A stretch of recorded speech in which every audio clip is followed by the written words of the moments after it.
Hello, everyone. Good afternoon to all who have joined us today from all parts of India, including our esteemed jury and speakers, as well as our lovely audience. Hope you're all doing well.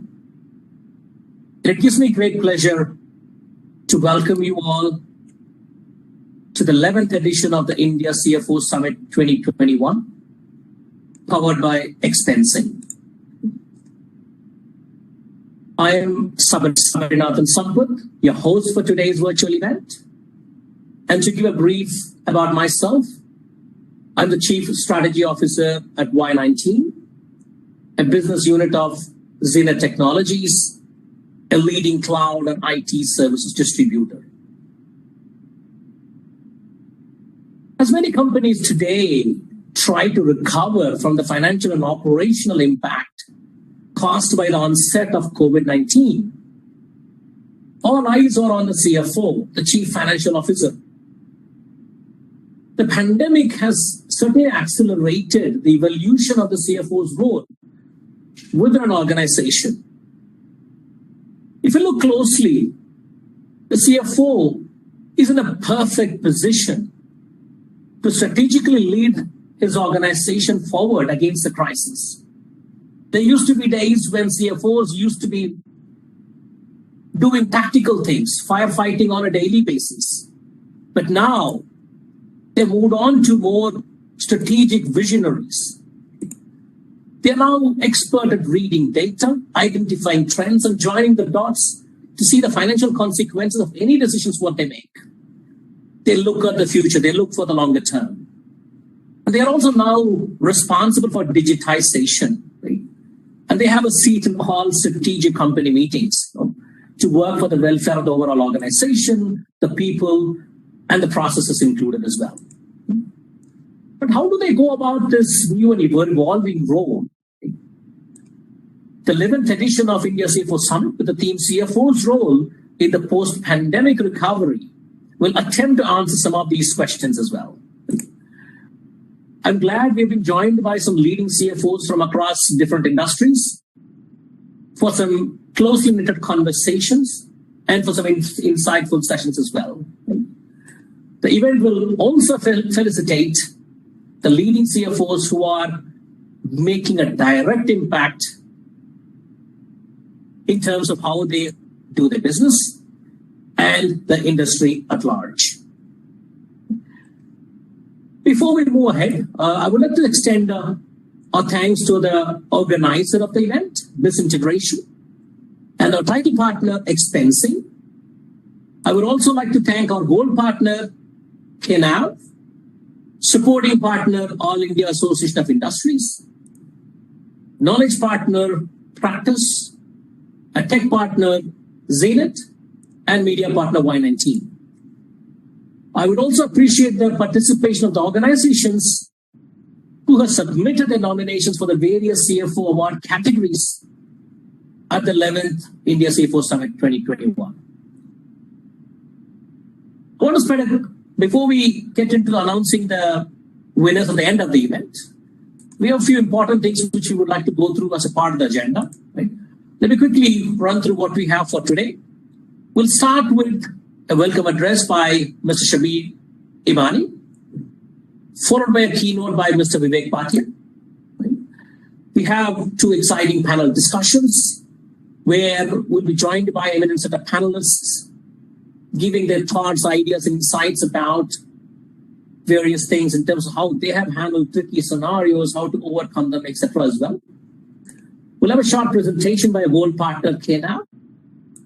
And once the keynote and the panels are over, we will announce the winners for the CFO Awards 2021, followed by Thanksgiving and closing remarks by our esteemed jury members as well. Let's get started with the welcome address by Mr. Shabeen, Founder, Director, Expensing. Let me give a brief intro about Mr. Shabeen. Mr. Shabeen is a disruptor of status quo. Right? reinvention of the corporation and transformation management, essentially what he brings to the client partnerships, what he owns. He provides acute oversight into business processes, analyzing them, scrutinizing them, and using this experience optimizes them through software solutions. To give you a brief about expensing, the title sponsor of 11th edition of India CFO Summit. It is a global software company offering a complete range of spend management automation solutions. Expensing software is transformational and built on companies' deep domain knowledge of best practices of strategic outsourcing, procurement to pay, accounts payable, travel, and employee expense management. The design philosophy is to build software that combines tight financial controls with ease of use for the end user. Expensing is headquartered in Mumbai and serves clients in India, Asia Pac, Americas, and the Middle East. Over to you, Mr. Shabeen. We would love to hear from you. Thank you so much, Sabri. Sabri, you want to stop sharing and... Sure.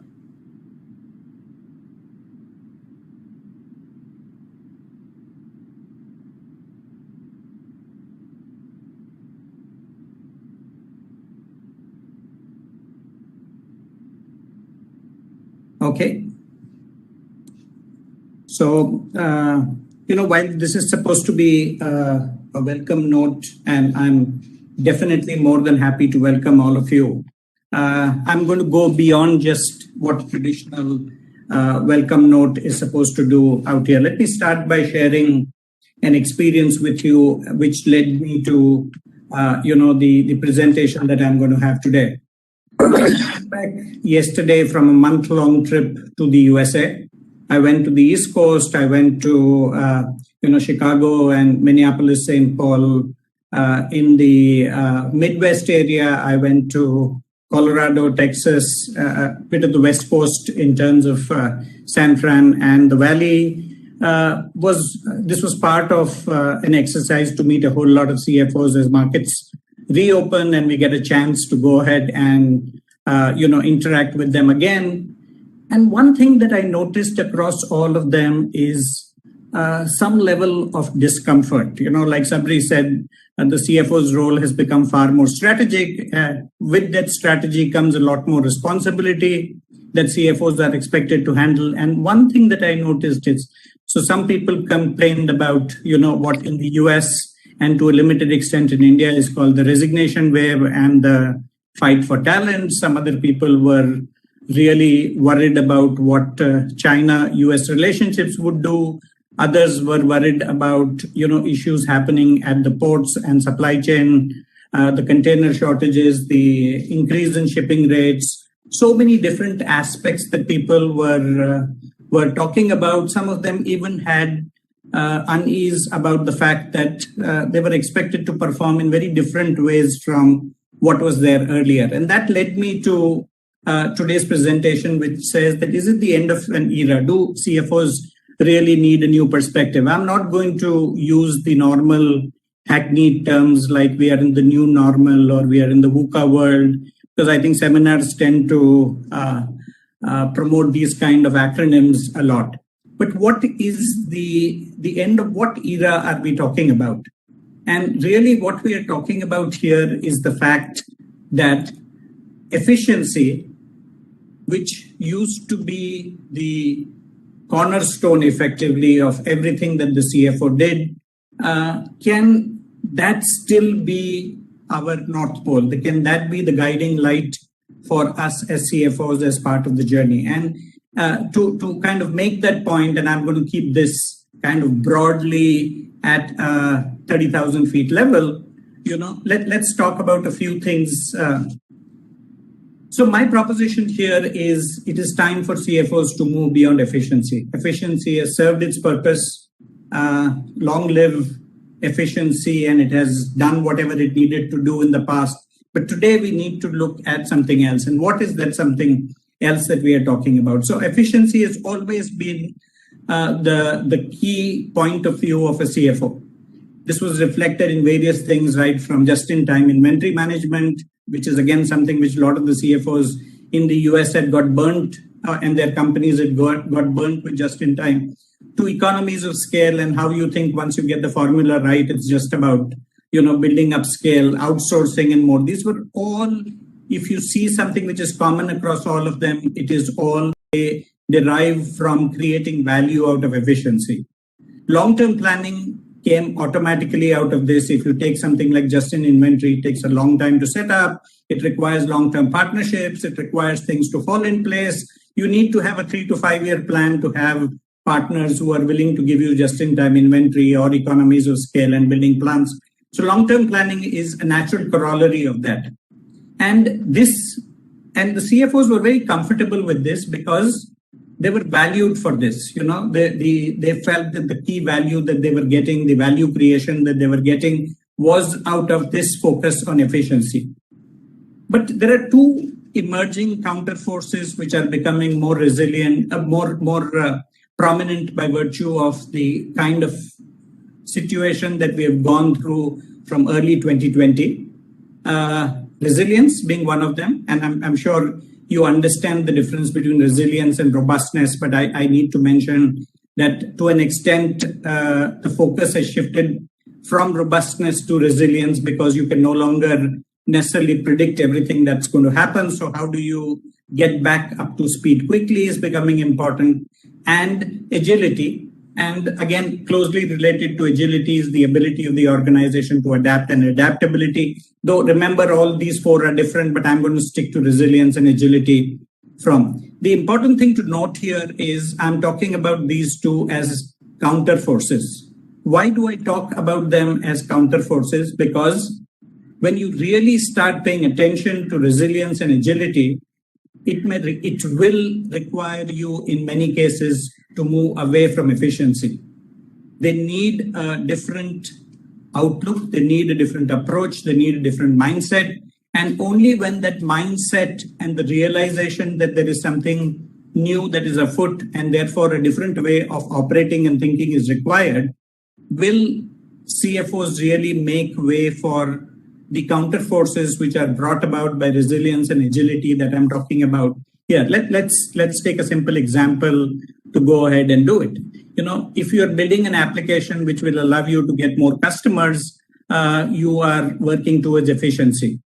But along with that, if you need to make huge investments in security or vulnerability testing and all of those things, those are not necessarily efficiency conversations, they are more resilience conversations. Or if you need to change that software very quickly based on what the market is demanding or what a competitor has come up with, again, that moves you away from the typical definition of efficiency to one of agility, where you need to respond quickly to what is happening in the market. So these two counter forces are coming. If it was just these two counter forces, and like I said, this came out of my discussion and the distillation of the discussion with the last 2 or 3 CFOs that I met in California, that this approach came up, is that not only are these counter forces and therefore now require me to do some kind of a balancing act, but it goes beyond that these two in themselves, which is resilience and agility, can often pull me in opposite directions. And therefore, the need for the balancing act which is required, because on one hand, resilience, which is the ability to bounce back from any kind of unanticipated events, requires a high degree of forecasting, or the ability to look into the future and putting in place structures that will help you stay steady. So resilience is all about being steady in view of whatever is happening. Agility, on the other hand, requires you to keep things fluid, because the objective here is you don't necessarily know what market forces will bring to you, and if you still want to stay competitive. So a whole lot of different things. And again, exactly opposite from efficiency. Like agility requires personalization of what you're offering to your clients versus economies of scale, which is what efficiency would have brought you to. So the fact that on one hand you have resilience and agility, which are pushing you in slightly different directions from the traditional efficiency orientation of the CFO, and that there is some kind of pull and push between these two in itself, brings me to this picture here of the balancing act that the CFO needs to do between these three kind of things, which very often the CFO is called upon to simultaneously take care of all these three requirements of an organization. So this is the basic framework of the three forces which are at play, which a CFO, if he's really to play a strategic role in an organization and a role which is more relevant for the times that we are in, the fact that these three need to do. Being from the IT industry, I also thought that it makes sense to talk a little bit about how this thing is reflecting itself in the IT industry. So, the fact that there are these three forces, what does it change from the perspective of a CFO and how decisions are taken by organizations? The first is hyper-automation. Today, most analysts are talking about that the last 2 years have been an era where organizations should change their orientation to hyper-automation versus the strict ROI-based orientation about IT decisions. So in the past, we always took IT decisions from the point of view of what is the payback period, what is my return on investment, all of those aspects. And hyper-automation says, automate all you can, and encourage everybody in the organization to look at areas for digital transformation that you can have in the organization, because in the long run, those organizations who have automated almost all they can automate. And I actually had one CFO who said, he fought in the organization to automate some areas whose ROI was not obvious. And when this resignation wave came and they lost about that. So this was an organization whose typical manpower turnover was lower than 5%. Very typical in US, except for the IT industry, 5% is a very common kind of a manpower turnover ratio.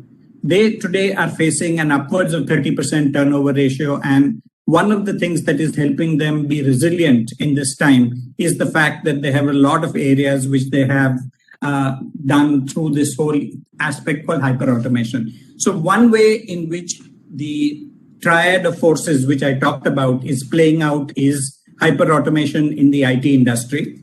Another aspect in which, and this is a big one, especially for the manufacturing industry, that the 20th century kind of institution almost of efficiency, which is called the ERP, is no longer adequate or sufficient for the 21st century and the demands that it is making of organizations, of CFOs. It is no longer sufficient to do this. And there are 3 or 4 important reasons why we are doing this. I don't know how many of you are familiar with this term called decomposition of ERPs. But basically, today analysts are clear that ERP came at a time when integration was important, best of breed integration was very difficult, so people bought integrated solutions. Best of breed was sacrificed, decisions were taken by few. These were like back-end record-keeping systems which were there. But today, we are moving to an era where more and more applications are going out of ERP. You would have already seen that CRM today, which earlier used to be part of ERPs, is almost never bought from ERP vendors. HRMS is another area where it is very rarely bought. Warehousing is a third area where it is. I can go on and on.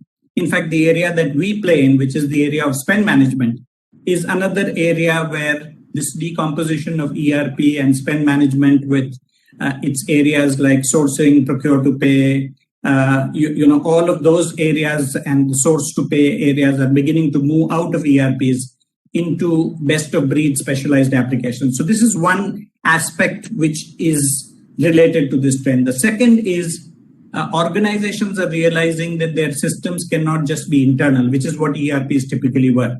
They need to be inter-organizational, not intra-organizational, but inter-organizational, which means how do you reach out to your entire value chain, to your service providers, to your banks, whoever are the other players, your channel, who are part of the value creation network that you have. And the moment you talk about inter-organizational systems, then a lot of ERPs turn out to be inadequate and they need a lot of enhancement to be able to do this.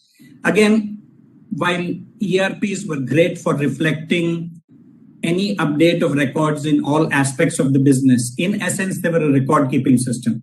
Today, what you need are end-to-end process management systems with their own kind of compliance controls built into it, with their own delegation of authority and powerful delegation of authority, rules-based and roles-based kind of built into it. So we are talking about moving beyond record keeping. The last and the most important part, which sometimes get underemphasized when decisions are taken by IT, is strong emphasis on user experience. The number of systems which fail to get adopted today, and you will have this more and more as the new Gen X and Gen Y start coming into the organization and into positions where they influence what is used in organization. The use for the strong emphasis on user experience becomes very important. And this is an area in which typically ERPs do not do too well. So we are seeing in the US, for example, just I know about my area, out of the Fortune 500 companies, 450 companies plus have moved spend management out of beyond their ERP into a specialized spend management solution. That's the level of, this whole trend of moving beyond ERP for their requirement. The third and the last point that I want to talk about, and again, this is going to be very important for all of you who are attending this seminar as CFOs, which is the approach to application software is beginning to change. The traditional approach used to be long evaluation cycles, make sure that you are covering all your risks. It doesn't matter if it takes us 9 months to decide on a solution, versus this whole agility force which is coming into play and the need to put systems in place very quickly requires quicker decisions. And when I say quicker decisions, I mean quicker decisions with lesser commitment upfront. You're no longer willing to put the, 4 crore, 5 crore, which you put into an ERP and then hope that it would go. Here you're talking about how do you minimize your upfront money so that you're able to take a decision quickly. Quick experimentation and fail fast. So that word which used to be almost anathema to most CFOs, which is failing, is now part of the vocabulary. Yeah, we are doing this quick decision and we are minimizing our outlay in terms of both money as well as management bandwidth so that we will run with it for a time. But if we find that it is not working, instead of putting more and more energy and resources into it, we are going to fail fast. Yeah, you'll see that terminology from startups is beginning to come in here in how enterprise look at their application. Readiness to pivot. If an application isn't quite doing what it was supposed to, can some changes be made to it so that it can serve the purpose, or can a slightly different purpose be served? And if required, just abandon the whole thing, which comes from this fail fast aspect out here. The last, and again, not to this thing, one change which is happening, which I would strongly encourage all CFOs to do, is please involve all users of the system in the thing. That helps tremendously in adoption. So the enterprise application space is changing in this dimension. And if you do some of the things which are mentioned here, the way the whole thing will pan out in your own organization will be much better. So, so the tools to help, because of these three forces that are there, I'm saying the CFO is becoming like a trapeze artist. And in order to adapt to this, and this is not just for IT, but for all aspects that I'm talking about, planning cycles will have to be shorter with more openness to change. It's no longer going to be sacrosanct. It's going to be a guiding light, which if required, you're going to dim it, make it sharper, change where it is located in order to make it this thing. To decide that you are focusing your energies on the right aspect, during decision making, you have to understand very clearly, and I'm adopting this from Stephen Covey, what is your circle of control? And that is where you should have maximum focus and work happening. What is your circle of influence, which is where you should have a lesser focus, but keep an eye on that so that those aspects which you can influence, if you can move towards your direction, it will help you better. And last is the circle of concern, which is the largest circle, which is all those things which you think will impact you, and have systems in place for environmental monitoring so that you know what is happening in the macro environment and you are able to go ahead and do it. What it also needs is a new approach to risk management. And this is something which I've especially seen in CFOs who have grown through the ranks, that they tend to think one of their jobs is to keep, to avoid risks. Yeah. And what I'm saying is the new approach to risk management, which is now required, would mean that you take on more risks and have plans in place, what I'm calling contingencies, so that if things go awry, you have the wherewithals and the processes in place to go ahead and recover from that quickly. We come back to good old resilience here. But the need for taking risk management, one way of looking at it is the low risk, high payoff areas which were there in businesses have all been taken as businesses have evolved. Today, if you want a high payoff in the business that you are in, it necessarily entails that you take higher risk along with the mechanisms to go ahead and put it in place. And the last one, and I'm saying this because, again, I just came back from the US, the amount of discussion on ESG which is happening there is surprisingly more. And if any of you are doing business in the US, don't be surprised if your customers come back and ask you, what is it you are doing, especially in the areas of environment and corporate governance? What are the aspects that these are the COP meet that was there has suddenly raised awareness on the environment. And, people have found that only those companies which had the right controls and governance are the ones which were doing well.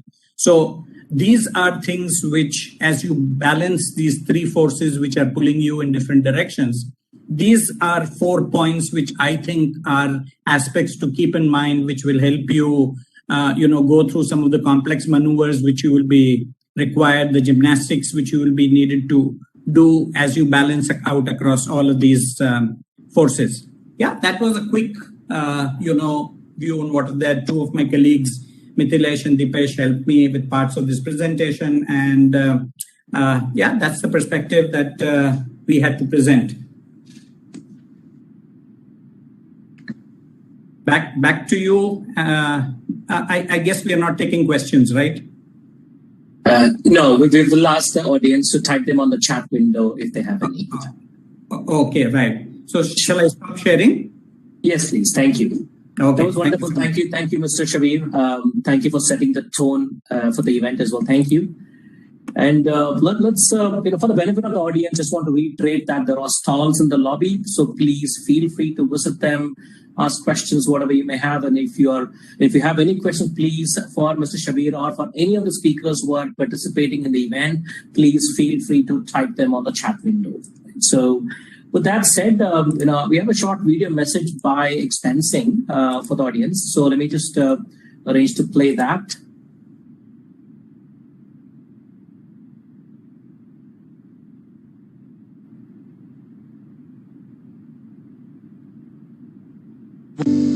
Every CFO and every CPO in the corporate world knows that there is leakage in enterprise spending, accidental wastage, maverick spending, fudging of expenses, redundant purchases.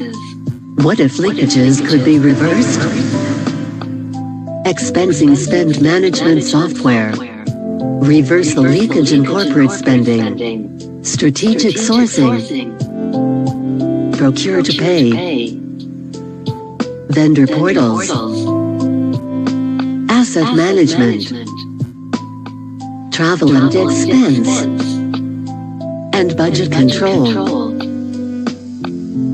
Leakages reversed.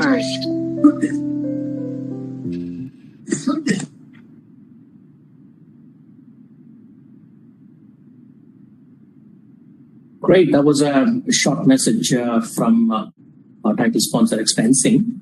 Moving on. Let me now welcome Mr. Vivek Bhatia, Managing Director and CEO from Tizen Group Industries India, for his keynote address. Mr. Vivek has worked as COO and the member of the board at Tizen Group Industries India, as its regional director and also as the CEO Asia Pac, driving group initiatives for all the Tizen Group companies in the region. Prior to that, he led strategy, markets, and development in the Asia Pac region for the group and was based out of Singapore. Before Tizen Group, Mr. Vivek was with Boston Consulting Group India, where he worked extensively in the capital goods sector with clients in India and abroad on a wide canvas of topics. In 2013, he was awarded a BCG Olympics gold medal for the most insightful and impactful client work in the region. He earlier worked for several years as a design engineer for refineries and pipelines at Engineers India Limited. By the way, Mr. Vivek was also part of the jury today for the CFO Awards as well. Thank you, Mr. Vivek, for joining us today. Over to you. We would love to hear from you. Thank you, Sabri. And from my point of view, I think it's really great to be here and part of this wonderful event. And firstly, let me congratulate all the winners. I know there is still some suspense around it, but really, I think as and when the names get announced, and I have the privilege of having seen the list, I think all of them are distinguished professionals, and they've really demonstrated, in these challenging times, their credentials as truly top of the class CFOs. So congratulations to all the winners, and looking forward to the awards later in the day. I would also take the opportunity to thank fellow members of the jury. I think it's really fantastic what has emerged as an outcome. Let me also thank all the distinguished guests who are here with us. And particularly, it was very nice to hear Mr. Imani share his thoughts in the welcome address. And and last but not the least, event. Now, when I was asked to take on the task of delivering the keynote address, I really reflected a lot, and really I think there's a very apt theme which is really thinking about the CFO role in the post-pandemic, and we all know we are still in the middle of a pandemic.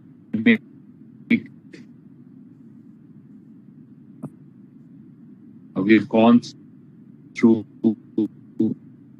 a few waves and sort of understood what it takes to manage in this complex circumstance. And I can tell you many businesses are now really saying, yes, the pandemic is now understood. The challenges, complexities surrounding it are understood. Now we have to really look forward. And we are seeing some of that already in India. We are in the middle of a sharp recovery. It's a V-shaped recovery. And other regions of the world are also getting back on their feet. But it is quite obvious that as a world, as businesses, as leaders, we were not fully prepared for what hit us. And there were, of course, health consequences. But equally, there were significant disruptions in operations. And we continue to see some of that even today. So if you look at logistics, it's still significantly above in terms of costs. And even if you're willing to pay, the reliability of getting your things across continents in time is still quite questionable. So we are really going through this unprecedented phase. And at the same time, I think the challenge is everybody is turning around and asking leaders, and particularly CFOs, what's next? Well, I think apart from the pandemic, there are a few things that we should keep in mind. One of them certainly is what's happening around the entire sustainability and climate agenda. A few weeks back, I was part of the COP26, and I had the opportunity to talk about what is going to be financed. And trust me, this is again going to be a big topic that's going to sit on the CFO's table. So now we are seeing this really develop equally as a technology topic as well as a CFO topic. On the other side, I think if we move on from the whole ESG conversation, the other big theme, the challenge that I see is really a realignment in geopolitics.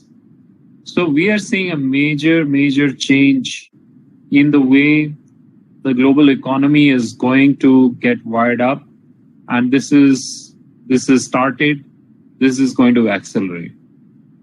We've heard about the Quad. We've heard about various other alignments, acronyms, and this is something I can definitely see as a world in transition, as a world in reconfiguration mode. And a lot of this will have consequences and unforeseen consequences in some ways, in terms of disruptions in supply chains, in terms of new requirements of reporting, in terms of new obligations. And again, a good part of this is going to show up on the CFO's table. If we look beyond that, I think technology is really transforming the industry and business in all aspects. And this is something we also heard in the earlier presentation as well. And therefore, digitalization, and not just digitalization as an agenda, as a buzzword, but really incorporating that in business, really using that to transform business processes, bringing agility and resilience into the whole operations of a business is going to be something that's going to take a lot of energy from CFOs. So all of this I've described is something that's only accelerated, it's gotten amplified over the last, I would say, couple of years. And all of this is new. It's on top of what we would see as the classic CFO agenda, which would be, controlling accounting and risk management, compliance topics, managing inventory, things like that. So what we are seeing is that on top of the core function that any CFO is expected to do, we are going to see an addition of so many other topics and so many other agendas that need to be tackled. Now, what does therefore the path look like, and what would be the characteristics or skills or attitudes that a CFO needs to incorporate to be able to tackle this challenging landscape of topics? So let me highlight maybe five key points which I believe are extremely important for any CFO to be able to navigate this minefield of topics. First and foremost, I think CFOs cannot be spectators. You have to raise the hand. And when I say raise the hand, I mean you have to be involved. You have to look down the corridor. You have to look around your organization, and you really have to, get involved in new areas and be involved in shaping many of these discussions, taking the initiative to shape the discussion and also the agenda that will be there in front of various parts of the organization. So really raising the hand in terms of being available for the discussions, being involved in the discussions, and really taking on more responsibility so that you're not caught unawares. So that to me is really the first point. The second, to be effective in that additional scope of work, as a CFO, you need to be up to date. And this is something where most attention is required, and particularly at this point in time when we are looking at a post-COVID phase in the coming months. And what do I mean being up to date? Well, quite simply, as I was mentioning, CFOs can no longer wait for regulations to come to them. In fact, they have to be the one who have to be involved in shaping many of these conversations. They need to understand what is ESG all about and really what is going to come onto my table. And they need to be able to anticipate that, and they need to be able to prepare their organization for that. So therefore, being up to date about whether it's ESG, whether it is digitalization, whether it is the dynamics of a post-pandemic world, just getting into understanding more deeply what's happening will really be an eye-opener for CFOs and will make a world of difference for them to be able to prepare their organization for the upcoming challenges and complexities. And bear in mind, when we look at the core aspects of what CFOs do, it's not easy to drive change. In every organization, there are established processes. You have an alignment with your auditors. You have IT systems. And it's not easy for organizations to suddenly adapt or change successive waves of challenges and complexity. Therefore, being up to date and being aware of what's coming on the horizon is extremely important for CFOs to navigate better in this time. The third thing I would say is being dexterous. And what do I mean by being dexterous? It's really the way of working has to be reimagined. And it's not just the classic case of being in a hybrid work environment, having certain people in office or at home. That I think is really already par for the course. That's something that's going to happen anyway.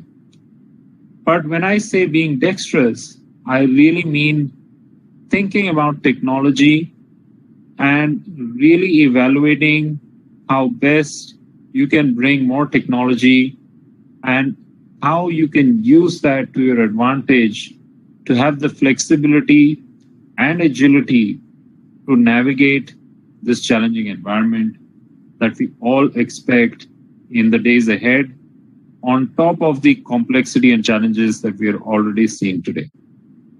So therefore, I think being dexterous is an extremely important skill and capability that CFOs need to be. The fourth thing that I would expect from CFOs is really being a people person. And this is something that somehow, gets sometimes sidetracked in an increasingly automated world. At the end of the day, I think every business is about people. And a lot of what CFOs do has a tremendous impact on the nature of the organization. And CFOs, especially in this hybrid working environment where we will have disconnected teams working in very different environments, as CFOs, you need to make an extra effort to really go back and get the pulse of what's going on in the organization and where people are struggling, what are the kind of challenges they are facing, and what are the kind of risks and complexities that can be expected.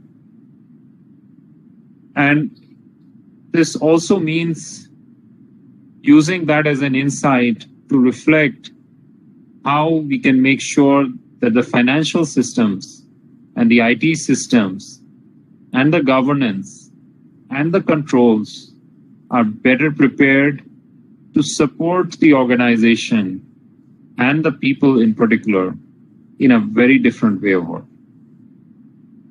And the fifth thing and the last thing that I would like to emphasize that CFOs need to think about is really being a visionary. And now this might sound like something that is, at 100,000 feet level. But I think it's extremely important to move away from just being the bean counter to being the guy who's just counting the numbers and reporting the numbers, to really taking 2 steps back and reimagining the world. And in that worldview, incorporating every disruption that you can foresee as of today, incorporating the technology that you see that is available out there, incorporating the challenges that people are facing and the new expectations that people have from various governance and service functions, and really envisioning in a much broader way how the CFO role can make the most impact in your organization. And mind you, this is not something that you can do in a very generic term. This is something which has to be contextualized to the specific circumstances of your business. And every business is unique. I can tell you, if you are in a particular industry, you might look left and right and see businesses whom you're competing against, but each and every business is unique. And therefore, the vision of the future that you need to create needs to incorporate the specificities of your challenges. It needs to incorporate the specificities of the culture that you have in your organization. And as a CFO, I think it's very important to really take those 2 steps back and reimagine the organization that will survive and thrive in the dynamic world that we are really experiencing together. So let me try and summarize that once again. Raise your hand and really be there to shape the agenda. That I would say is the first thing. Second, be up to date. Make sure you're informed. Make sure that you're aware of what's on the horizon and what's going to hit you. Third, be dexterous. Make sure that you're moving fast, that you're moving with agility, that you're making sure that you have systems and organizations that can respond and react fast. 4, being a people person and not just fading away or disappearing behind a wall of systems, rules, and processes, but really being front and center and in conversation with the organization below you, around you, above you. And lastly, but not the least, and perhaps most importantly, being a visionary to reimagine how the agenda should be and what the organization should prepare for. So with that, let me hand it back to you, Sabri.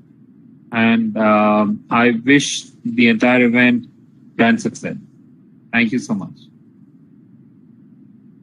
Thank you, Mr. Vivek, for those inspiring words.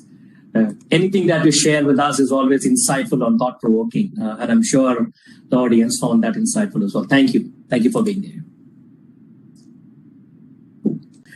So we move on to the next item on the agenda. Prior to that, we'll probably have a quick video from expensing. Yeah. Share presenter rights back to me, please.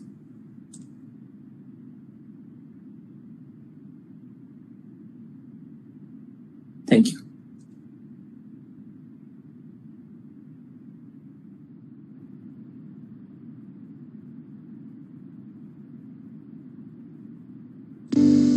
Every CFO and every CPO in the corporate world knows that there is leakage in enterprise spending. Accidental wastage, maverick spending, fudging of expenses, redundant purchases. What if leakages could be reversed? Expensing spend management software. Reverse the leakage in corporate spending. Strategic sourcing. Procure to pay. Vendor portals. Asset management. Travel and expense. And budget control. Leakages reversed.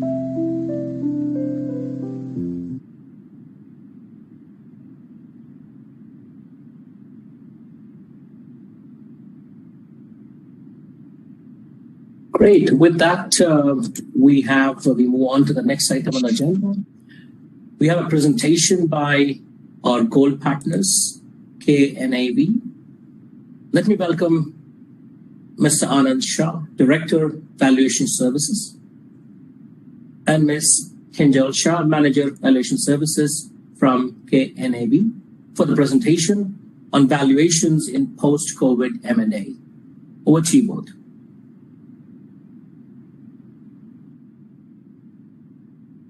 Hi, Shabeen. Just let me share my screen. Sure, yeah.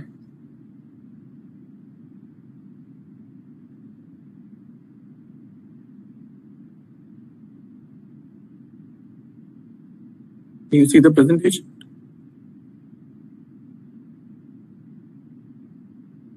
Yes. Yeah. Okay. Good afternoon, everyone. It's truly a privilege to be addressing an audience comprising of such eminent CXOs and controllers. You all are well aware of the challenges that COVID-19 threw at companies of all sizes. Initially, it had halted almost all operations, locked majority of the world's population inside their homes. And the lack of preparedness, along with the lack of precedence to face such an event, left several companies, irrespective of the size, struggling to adapt. Companies which were quick on their feet and were able to capitalize on this uncertainty saw a tremendous increase in their business operations as well as their valuations. The novel environment resulted in companies, considering mergers, acquisitions, and corporate restructurings as a key consideration for realigning the strategic plans to be able to compete and survive. Now, almost 2 years later, we can see that, similar to most economic downturns, some companies were able to profit from the weakening economy, while some were forced to either downsize or altogether cease operations. Several companies expanded their service portfolios or product portfolios using mergers and acquisitions as a tool, while certain companies divested non-operating assets or divisions. Regardless of the strategy undertaken by corporations, CFOs were faced with major hurdles in forecasting cash flows and performing reliable valuation given the unpredictability of the pandemic. Think about it. When during the pandemic, when it started, there were several M&A transactions probably going on. And because of the way the markets were, the volatility that it experienced, most of the transactions, land up happening on a particular multiple that they see in the market. Now, because of the volatility, the multiples like a price to earning, EV to revenue, or EV to EBITDA went for a toss. So, not very reliable at that point in time. Even a discounted cash flow approach, which is another method that, experts use to determine the value of a company, started becoming more subjective, since the premise of the DCF is the forecasted cash flows. And in the pandemic scenario, because of the uncertainty, you could not really entirely, rely on those cash flows that the management prepares. This made, experts realize that the one-size-fit-all valuation methods would not really work, at least in the pandemic. What was needed was a deep understanding of the long-term impact of the pandemic on the operations of the company, the industry in which it operates, as well as the region in which it operates. As a result, valuers started looking at various different tools to incorporate this uncertainty. For example, we started using multiple scenario analysis, started using a higher discount rate to incorporate the risk of the uncertainty. Maybe also apply certain discounts to the overall valuation for lack of liquidity, or rather the lack of marketability. So it really posed a challenge as valuers to us to how do you determine the value of a company in a scenario like this. And in spite of all of these challenges, there was actually no dearth in the M&A activities over the past 2 years. Let's have a look at some statistics that we have. So obviously, as expected, the M&A activity was characterized by a slowdown in the first quarter of 2020. With the announcement of vaccines and easing of restrictions, the M&A activities did reignite, and the reduction in the uncertainties resulted in a V-shaped recovery. In fact, M&A activity caused $2.2 trillion in value up to October 2020, with the quarter 4 of 2020 being the third strongest quarter for mergers and acquisitions in the last 2 decades. India itself witnessed over $82 billion worth of deals, which is a 23% increase from 2019. 2021 has even been better for the mergers and acquisition activities, with each quarter recording $1 trillion of transactions.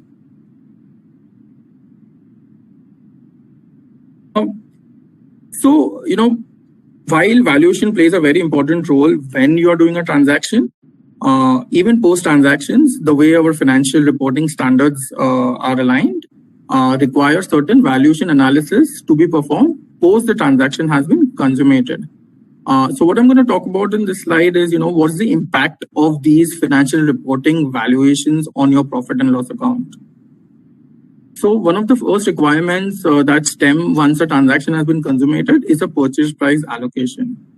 Some of you all might have been a part of a purchase price allocation exercise, in the past. However, just to kind of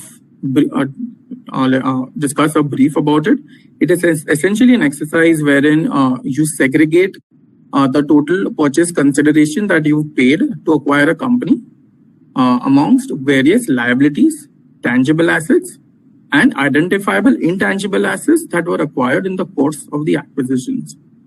Intangible assets over here will be all those intangibles that the business has created over its life. So it could be your relationship with your customers, certain technical know-how, certain intellectual property, your trade names, your trademarks, the workforce that you have. All of these need to be separately identified and valued. You also need to consider that all of these intangibles that we recognize on the books of account, they're subject to amortization in your P&L. There are also questions at times that we face whether such amortization on these recognized intangible assets are subject to tax benefits. That really would depend upon the structure and the geography in which the transaction has taken place. Certain geographies allow tax benefits on amortization of these intangibles only if the deal has been structured as an asset-only purchase against the deal being structured as an equity or a share purchase. The second valuation aspect post-transaction is the fair valuation of earnouts. Earnouts are also known as contingent consideration. These are very commonly used tools by M&A professionals, especially when there is a deadlock on the purchase price. What happens at times is, the buyer says that, probably the next year's revenue that the target could achieve, maybe let's say is 200 crores. However, the seller is adamant on that, it would be 250 crores and your transaction is to be closed at, let's say, 2 times of the future revenue. In such a scenario, what typically a buyer would do is, pay 200 into 2, that's around 400 crores upfront, and say that, if the company lands up making 250 crores in the next year, then the 50 crores into 2 times 100 crores would be paid off after a year. So that 100 crores is essentially the earnout. The financial reporting standards require these earnouts to be fair valued using, either probability weighted approach or certain option pricing methods, mainly the Black and Scholes or a binomial lattice or even an option pricing model. While most of the purchase consideration that you pay is kind of capitalized in the books of the acquirer as an investment, earnouts which are structured in a typical manner actually land up hitting your profit and loss account post-acquisition. So what the accounting standards talk about is if an earnout is linked to a promoter continuing in the business, then any amount that is paid to him is, rather than capitalizing it as an investment, goes as an expense in your post-acquisition profit and loss account. So in our example, if you had linked that if the company achieves 50 crore of revenue and the promoter continues staying as a member of the post-acquisition entity, then a payout would be made. Then in such a scenario, this payout would be recorded as an expense in your profit and loss account. The third one is an impairment testing. This is something very common. I'm sure all of us have heard about it and maybe even gone through this. But just because of COVID, what has happened is while Ind AS requires an annual impairment testing to be done, it also asks you to test for goodwill impairment if there are any triggering events. And COVID-19, obviously being a macro event, is a triggering event. And as a result, a lot of companies were required to do impairment testing in the middle of their year. And obviously, any impairment charge is directly recorded in the profit and loss account. I'll hand it over to Kinjal for the rest of the presentation. Thanks, Anand. Apologies, I have some patchy network, so my video is going to be switched off. So we can now move on to discuss the impact of COVID-19 on M&A valuations. From a macro perspective, we've seen that the effects of COVID have manifested in unpaid rents, unused office space, business closures, and even unprecedented unemployment. So let's, look at these impacts, one by one. The first and foremost has been, that assessing the long-term impact of the pandemic. Usually when we are working on valuation assignments, we love to ask our clients as to, what is the long-term estimate of revenue growth, maybe after 5 years, what is your expectation of profitability margins?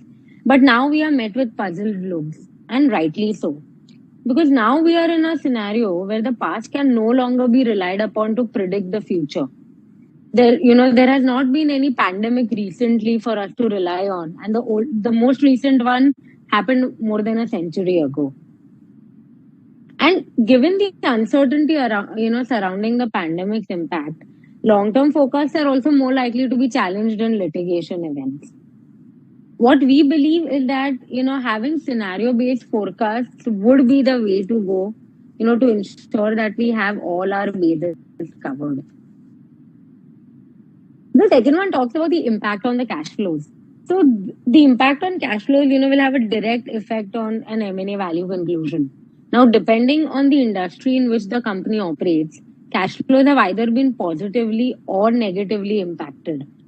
And irrespective of the industry, early stage companies have been, negatively impacted because of the, stifling of the marketing efforts due to the restrictions on, face-to-face meetings or in-person seminars. This, has also led to significant volatilities in value. So let's say, a company that was valued on December 31, 2019.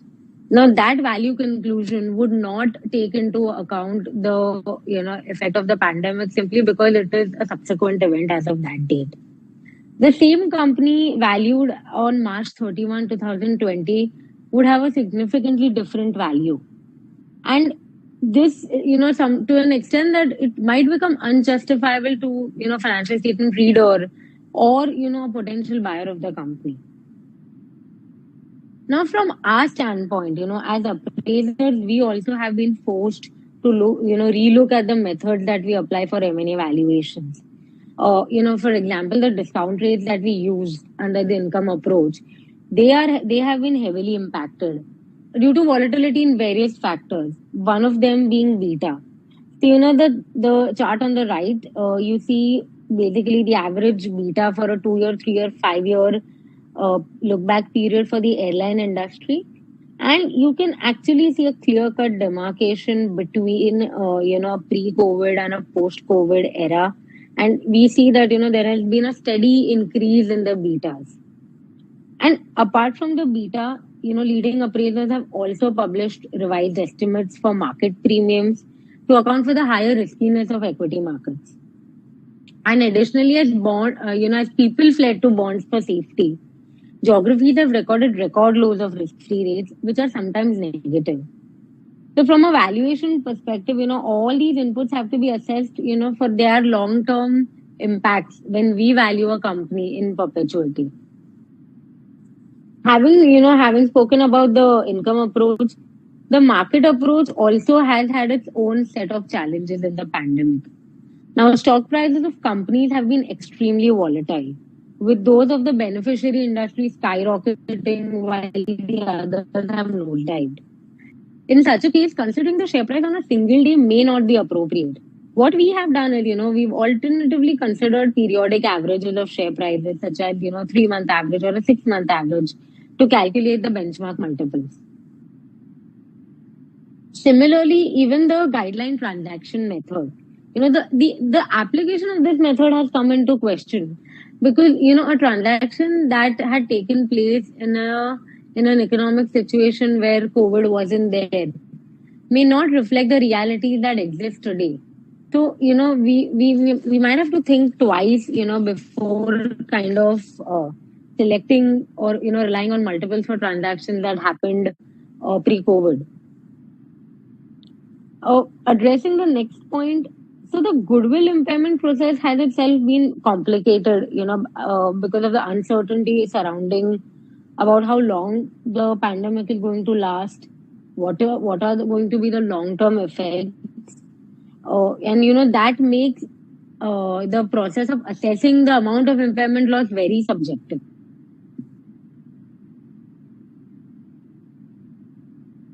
Impairment testing for goodwill is mandatory.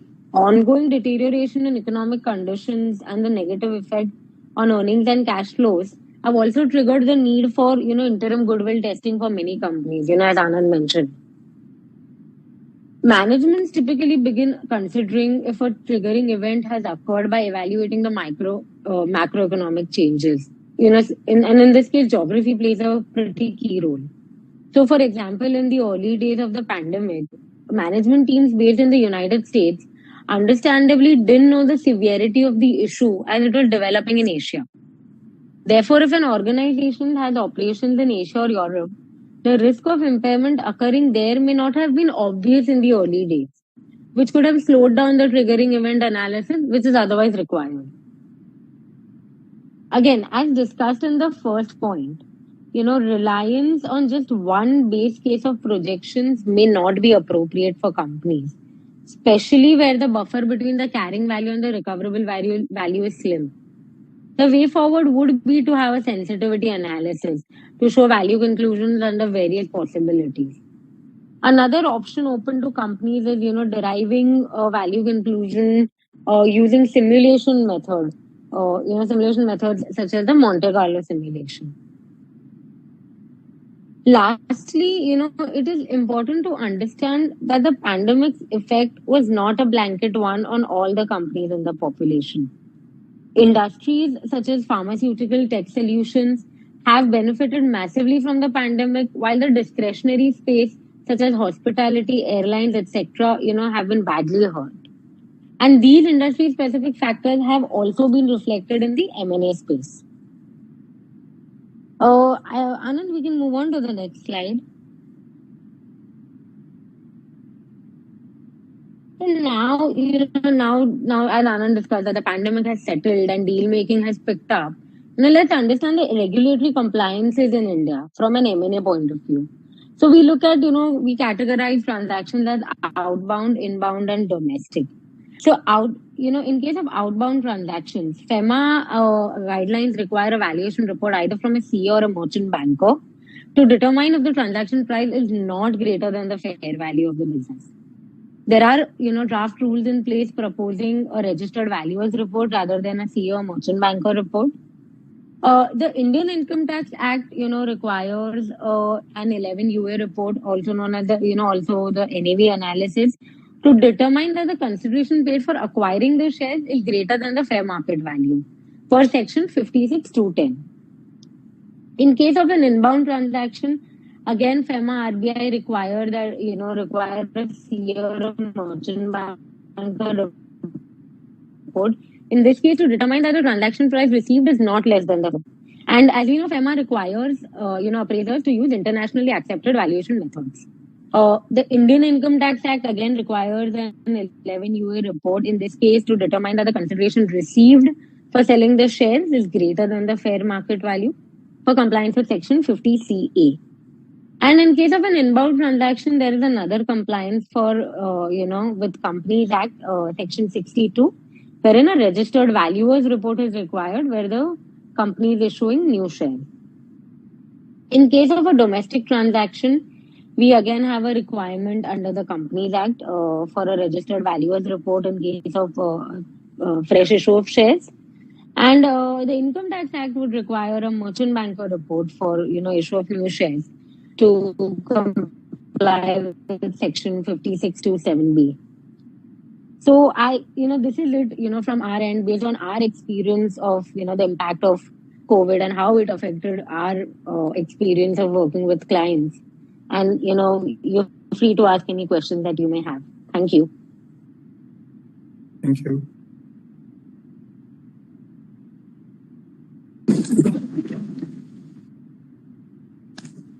Thank you, Mr. Anand and Ms. Kinjal, for that detailed presentation.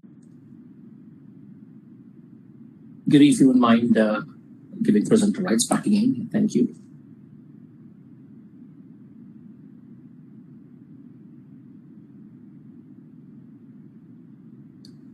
Now it's time for the first panel discussion for the day, the CFO's role in post-pandemic recovery.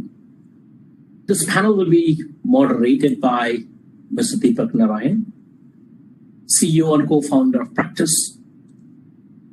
Mr. Deepak is a disruptor and value creator that's decided to reimagine how consulting firms add value to customers through a proprietary ROI, return on investment framework.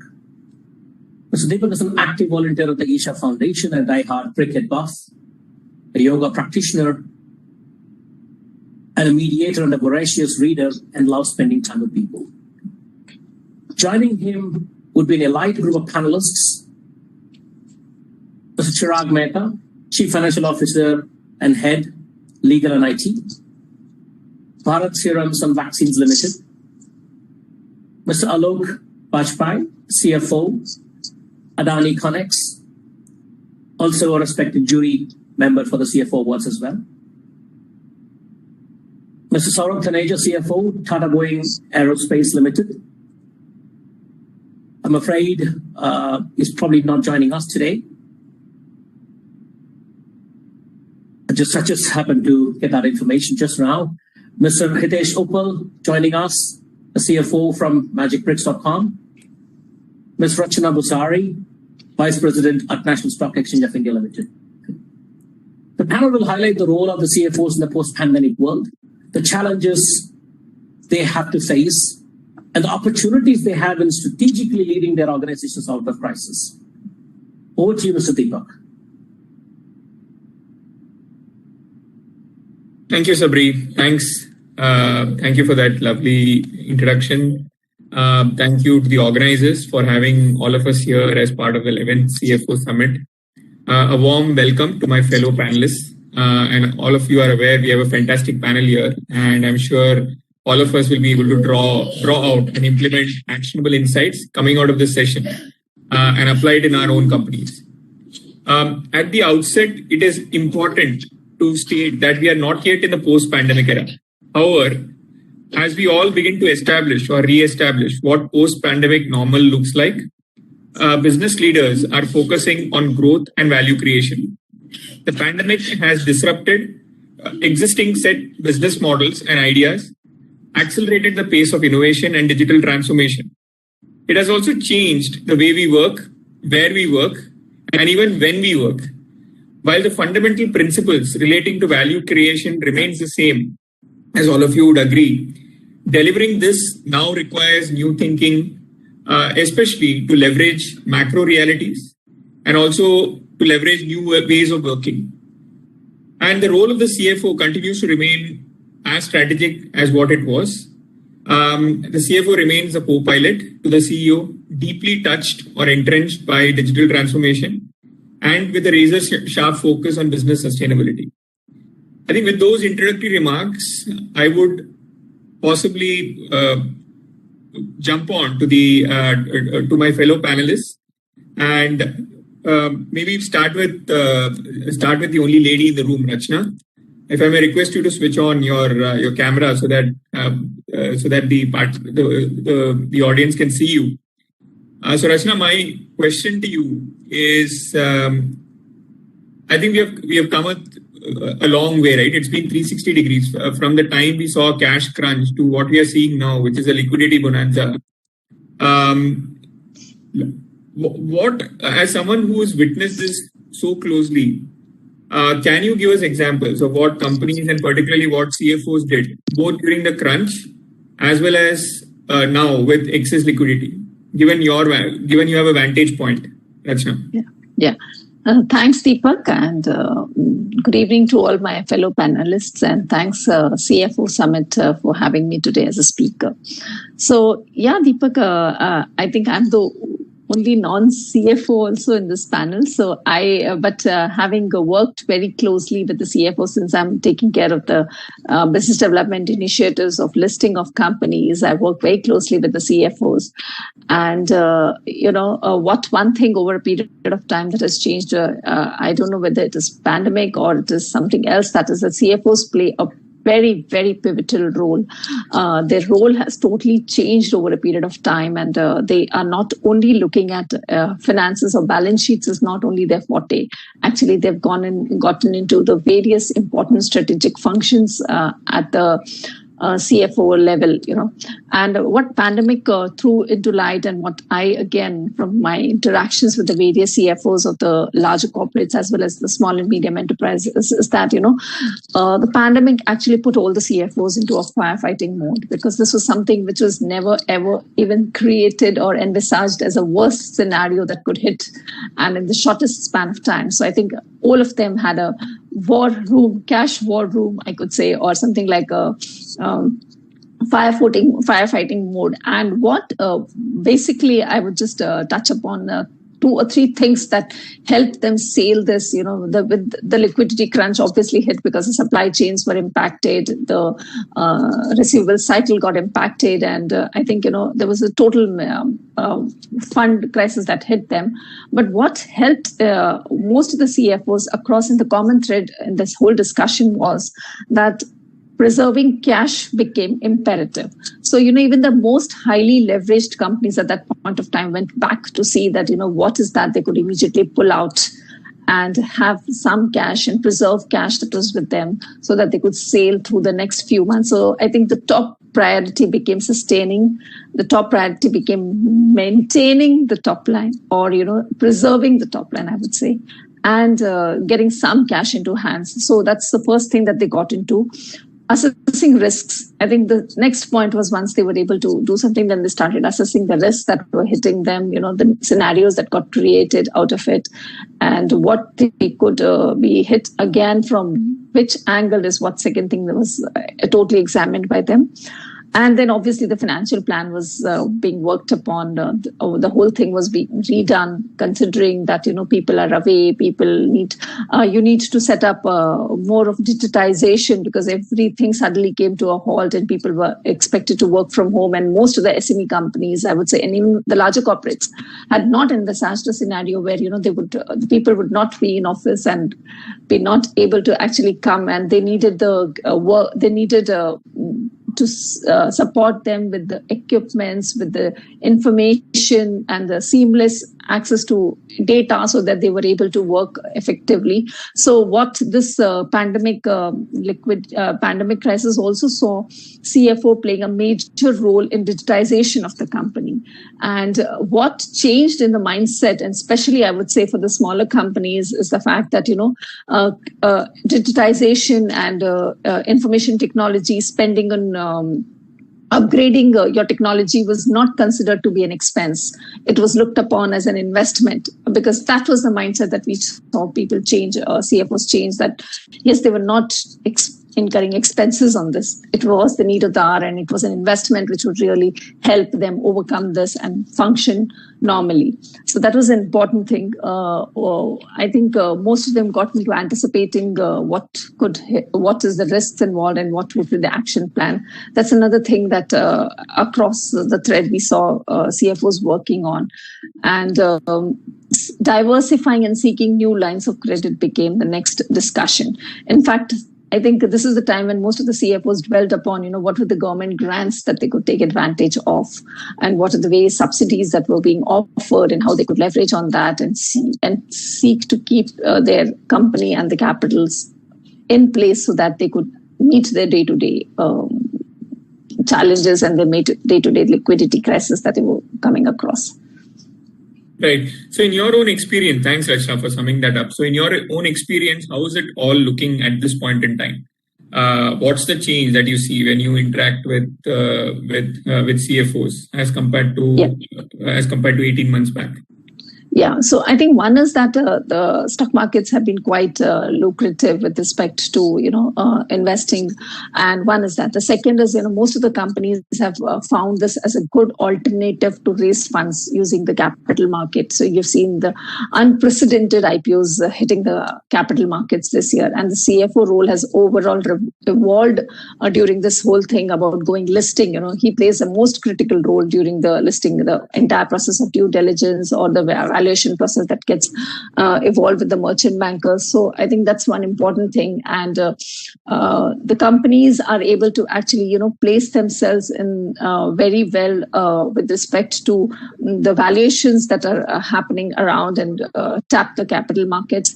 Another important thing that CFOs are doing is that, they're able to actually gear up themselves in such a manner that they are able to get the maximum advantage of this buoyancy in the capital markets that is there, and come up with their filings as soon as possible so that they are able to hit the capital markets at the right time when the interest of the investors is very large. And specifically, the liquidity in Indian markets is afresh.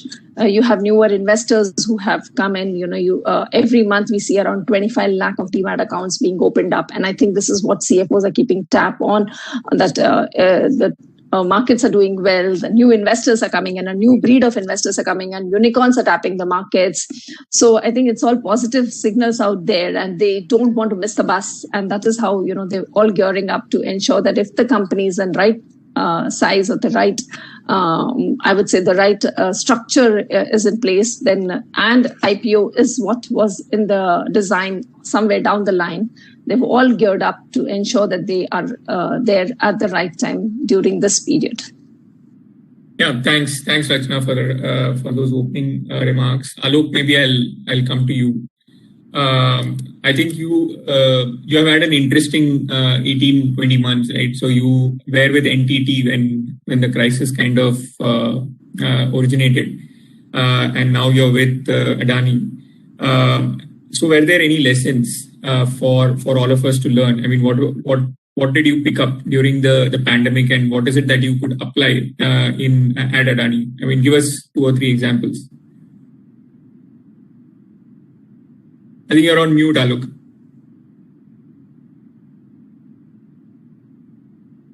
Can somebody unmute it? Yes. Can you hear me? Yes, please go ahead. Okay, Deepak, thanks. Yeah. So good afternoon, everybody. So I think the interesting part was it was more also in the industry that I was in, and I'm in the technology industry. Sorry, look, the voice is very feeble. I'm actually not able to hear you that well. Can others also confirm it's feeble, because I'm speaking pretty loud? or is it only for you? Can somebody? No, a lot of us can't hear you, Alok. So, sorry. So can I do one thing? Maybe I can go to my phone then, because phone is generally... It's already much better. It's fine now. It's better. Okay. Yeah. Better, At times better. the Wi-Fi becomes a little erratic. Is it okay? Otherwise I'll move to the phone. No, this is better. This is Very better. good. Thank you. Yeah.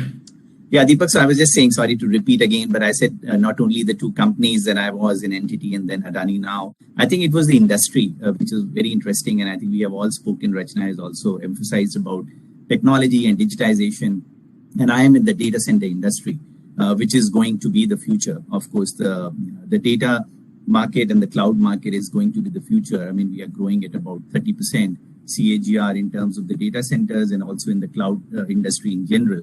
So I think some of the learnings that we had, obviously in this last 2 years, was learnings which actually I would have always been kind of a proponent of. I mean, I have done other speaking assignments where I've been talking about these things even before the pandemic hit. So I think the pandemic was a trigger point, to say the least. And I think digitization, as I kept on saying, definitely was one, because digitization does not only provide us the disaster recovery, but it's becoming a business continuity tool for all of us.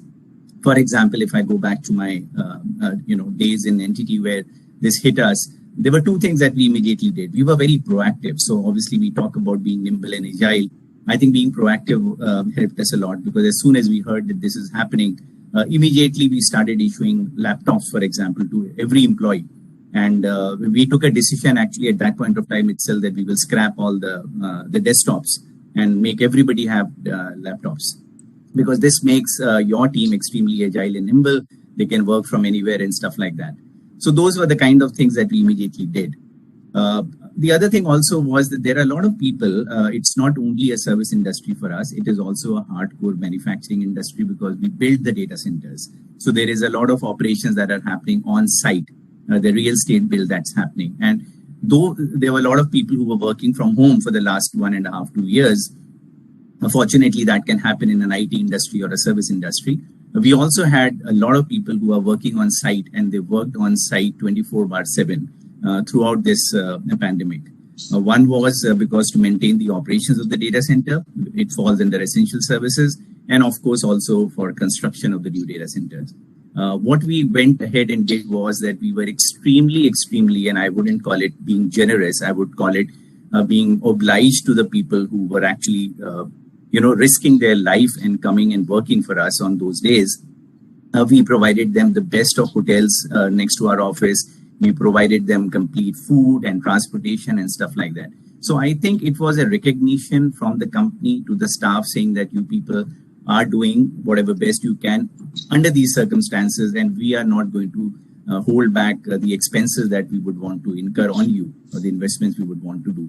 So I think the importance of having the right people and investing in those people and being thankful to them and providing them what they need was another learning, I think, which we felt. And even for the people that were working from home, we tried to do a lot of stuff, whether it is online events or whether it's thanking them on their birthdays and sending cake home, even when the pandemic is there.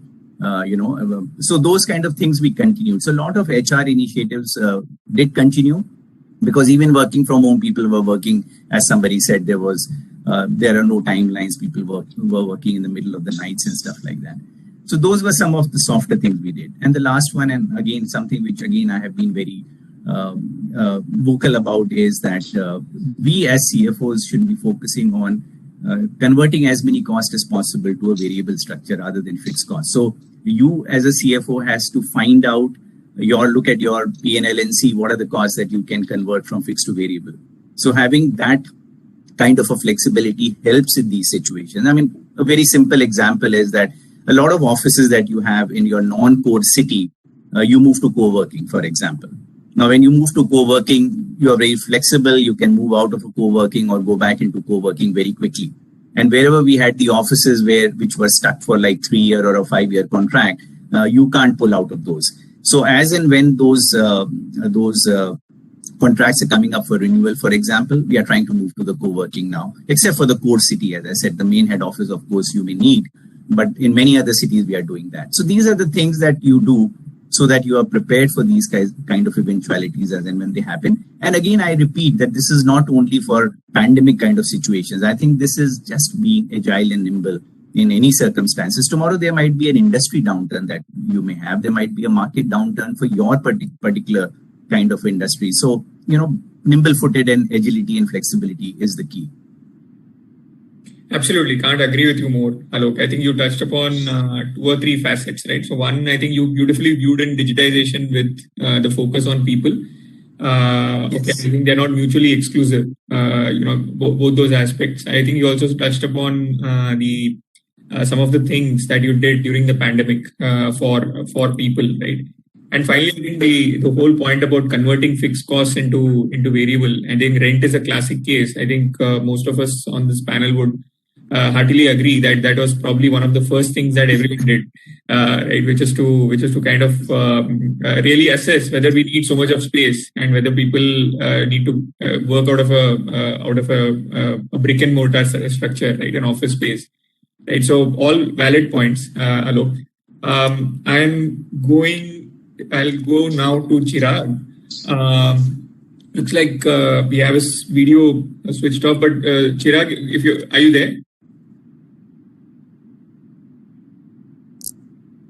Okay, maybe Hitesh, I'll come to you till Chirag is back. Right, I think Magic Bricks was probably one of those companies, right, Hitesh, where the impact would have been severe. We saw the impact on real estate. Right. So again, would be really good to understand what Magic Bricks actually went through again, right? Because you guys survived, and today what's the after effects in the sense? How have you managed to bounce back, and what are your plans going forward? Understood. So thanks, Urushi and Biz Integration and Deepak for warm welcome.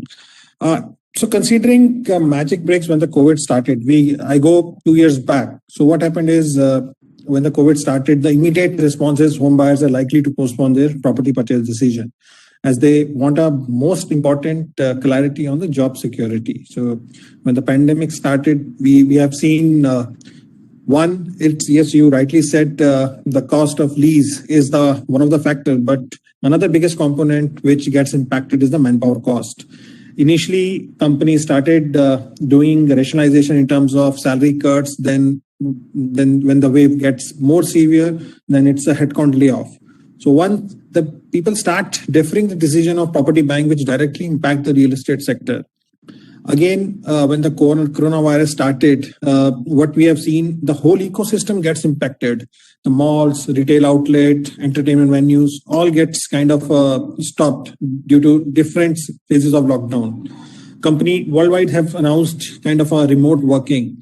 But having said that, what we have seen surprisingly is after 5 to 6 months of the pandemic, we have seen traffic on the sites increasing. So if I just put a core COVID year, we have seen the demand has shrunk by 26%, supply has shrunk by 42%, but prices of the property year on increased by close to 0.5%. But it's a different thing. Definitely the demand has shrunk, supply has also shrunk, but somehow the real estate has maintained the prices because people will start moving from their tier 1 to tier 2, where they are looking for example, if they are looking for, say, 3 BHK in tier 1 cities, now they are looking for 3+1 kind of a structure where, or maybe 2+1 or 2+2 kind of structure where they can get a 2 small room in which can be converted into a kind of a small office setup or a kind of a study room for the kids. So surprisingly, this has continuously improved over a period of time. The metrics on the site, in terms of demand, which is being generated by kind of the traffic coming on site, or the supply, which is surrogate of the listing on the site, both have increased. All metrics have increased. Coming specific to the pandemic, in terms of what as a Magic Bricks we have seen, the management it has to choose between two things. One, whether we should look for focus on the revenue, or we should focus on the safety, because that's dilemma of decision making is completely in terms of restarting of operation. So if I see the Magic Bricks as an example, we have the larger chunk of my revenue comes from feet on street. Getting into lockdowns, definitely this gets impacted. But one channel which continue throwing a lot of revenue conversion is the call centers. So we moved all call center employees to their homes in terms of a work from home. And we never thought of this kind of. Another important choice we need to make it whether we look for a get leaner or remain loyal. What I said a couple of minutes back, the manpower is the second cost that's been looked at. Then there's a decision come whether we should look at the people who are longer in the system, whether we should ask them to go or kind of do a linear structure. So all these kind of, again, executive pay versus workman pay, who will take a cut of that. So all these choices have a impact on all the decision making, which yes, we can say it's a difficult choices we have to make. Coming to what are the changes we have done specifically during the COVID period is, one is the way we operate. The way we sell our services. Earlier, I said it's mostly depend on feet on street. Over a period of 2 years, we also make one channel dedicated from a call center. We make a channel where online meetings are now compulsory. So the conversion ratio, we have seen a lot of improvement in conversions also. So people gets more engaged kind of slots. Earlier, the feet on street people keep on asking builder for giving a slot, but now the builder is also, or the builder broker, whatever the client, they're also comfortable in giving a kind of a slot as per their convenience. Timing is not a constraint. People are happy to do a call at 8 p.m., 9 p.m. as per the convenience of the client. So one, that's a big change that's come the way we sell services. More of our products have also transitioned in terms of virtual site visit, virtual selling of properties, virtual fair. So all that's also earlier we also have these products, but the attraction we are seeing during the last 2 years is tremendous in terms of, we can't compare that. Because everybody is now moving to online digitalization, which rightly being said by Rachna and Swachhway. Then one thing we have done is we focused on these 2 years on implementation of certain technological changes. For example, one, we utilize these time for implementation of Salesforce. What is that done? We completely dispose of our order form kind of on a setup. Earlier, the salesperson goes, they fill the order form and hand it back to operation. Now we implemented Salesforce, then end-to-end integration with SAP right from order delivery to order confirmation to service consumption, your check bounce, all this activation is now interlinked connected. So we utilize this time. We have moved from taking checks or cash to UPI payments because of exceeded implementation of these services. A third thing we have done in Magic Bricks is a hybrid model of working. So compulsory coming to office is not we are looking at. So we give a flexibility of our employees to either work from home or to come to office. We also did certain intervention in terms of COVID protocols so that we maintain a specific headcount in the organization basis. What are the different guidelines issued by the government? So net digitization, we have seen tremendous improvement in all metrics on the site. As of now, all the metrics which site is throwing are higher than the pre-COVID period. So that's the kind of confidence again come back. Again, there are a lot of more intervention by the government also. The rate of interest is lowest in the last decade as of now. People are getting loan moratorium period. So all this intervention also help in getting a confidence back into the real estate. A lot of stuck projects are also getting cleared because now the group of builder coming to take a kind of stalled projects, and the government is also supporting that. Net confidence is back in real estate. As far as Magic Bricks is concerned, yes, we have implemented a lot of digitalization during this period, making our overall efficiency. Right. Thanks so much, Hitesh. I think it was unheard of, right? A couple of years back, if people said you will do virtual site visits, I mean, how many of us would have gone on those site visits? Impossible to even think of. right? So I think we have come a long way in that sense. And I think you also summed it up very well to say that it's a combination of a policy change, if I may say so, right? Where interest rates, and it was made a lot more attractive for people to go out and buy real estate for a certain window. And plus, I think a number of initiatives that you actually took internally, right? So which is kind of allowed you to absorb the shocks a lot better as compared to many other companies. But yeah, but thank you again for those comments. So Chirag, I'm going to come to you. Okay, and I'll need some help, Chirag, in spelling out amphotericin B. I hope I'm pronouncing it right, Chirag. Yes, sir. And yes, I think more commonly, I think it was known as the mycosis or black fungus, right? I think a lot of us heard about this, and Bharat Serums actually is the company that actually manufactures this drug, right? And I think the second wave created havoc, clearly, Chirag. And as a company, it must have been quite tough for you, right? So how do you, I think the task was daunting. And as an organization, how did you kind of cope with it? And what was the role that you, as a CFO and the finance function, kind of played? If you can talk about it, that'll be great. Yeah, so first of all, thanks to the organizers for the invite, and thanks for being a great part of the panelist group here. I apologize for my video and audio issues. I'm a little bit out of office, so probably may have some background noise. But just to give a quick context, Deepak, to what you just said, right? Bharat Serums is the country's largest producer of amphotericin B, which is an antifungal drug, and I think was a primary point of care during black fungus, or mycomucosis as we call it scientifically. Our challenge was very different because the base of our industry is to serve the patients. And it was a time when, all of us used to get messages, panic calls from the government, on supply for amphotericin B.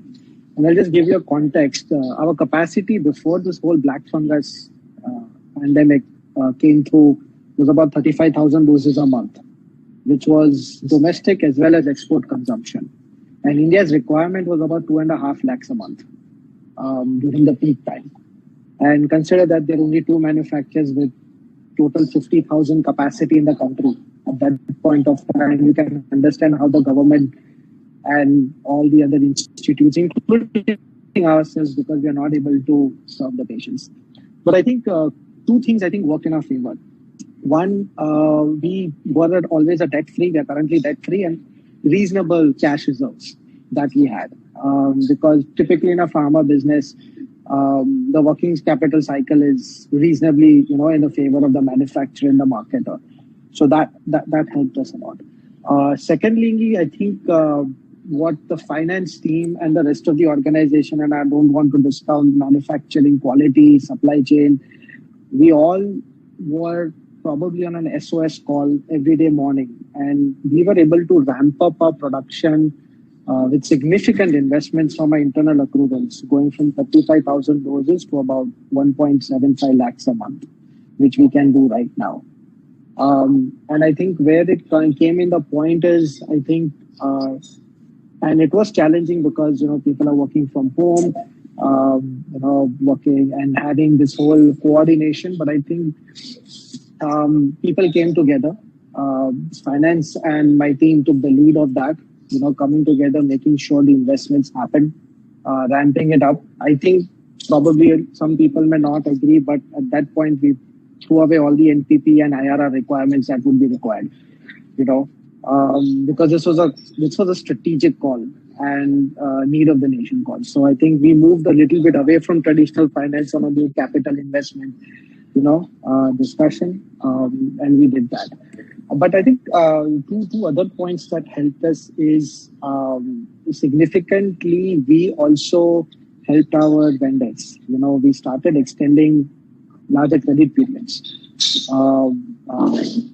Say I was a little lucky that I could afford to do that with the cash reserves that we had.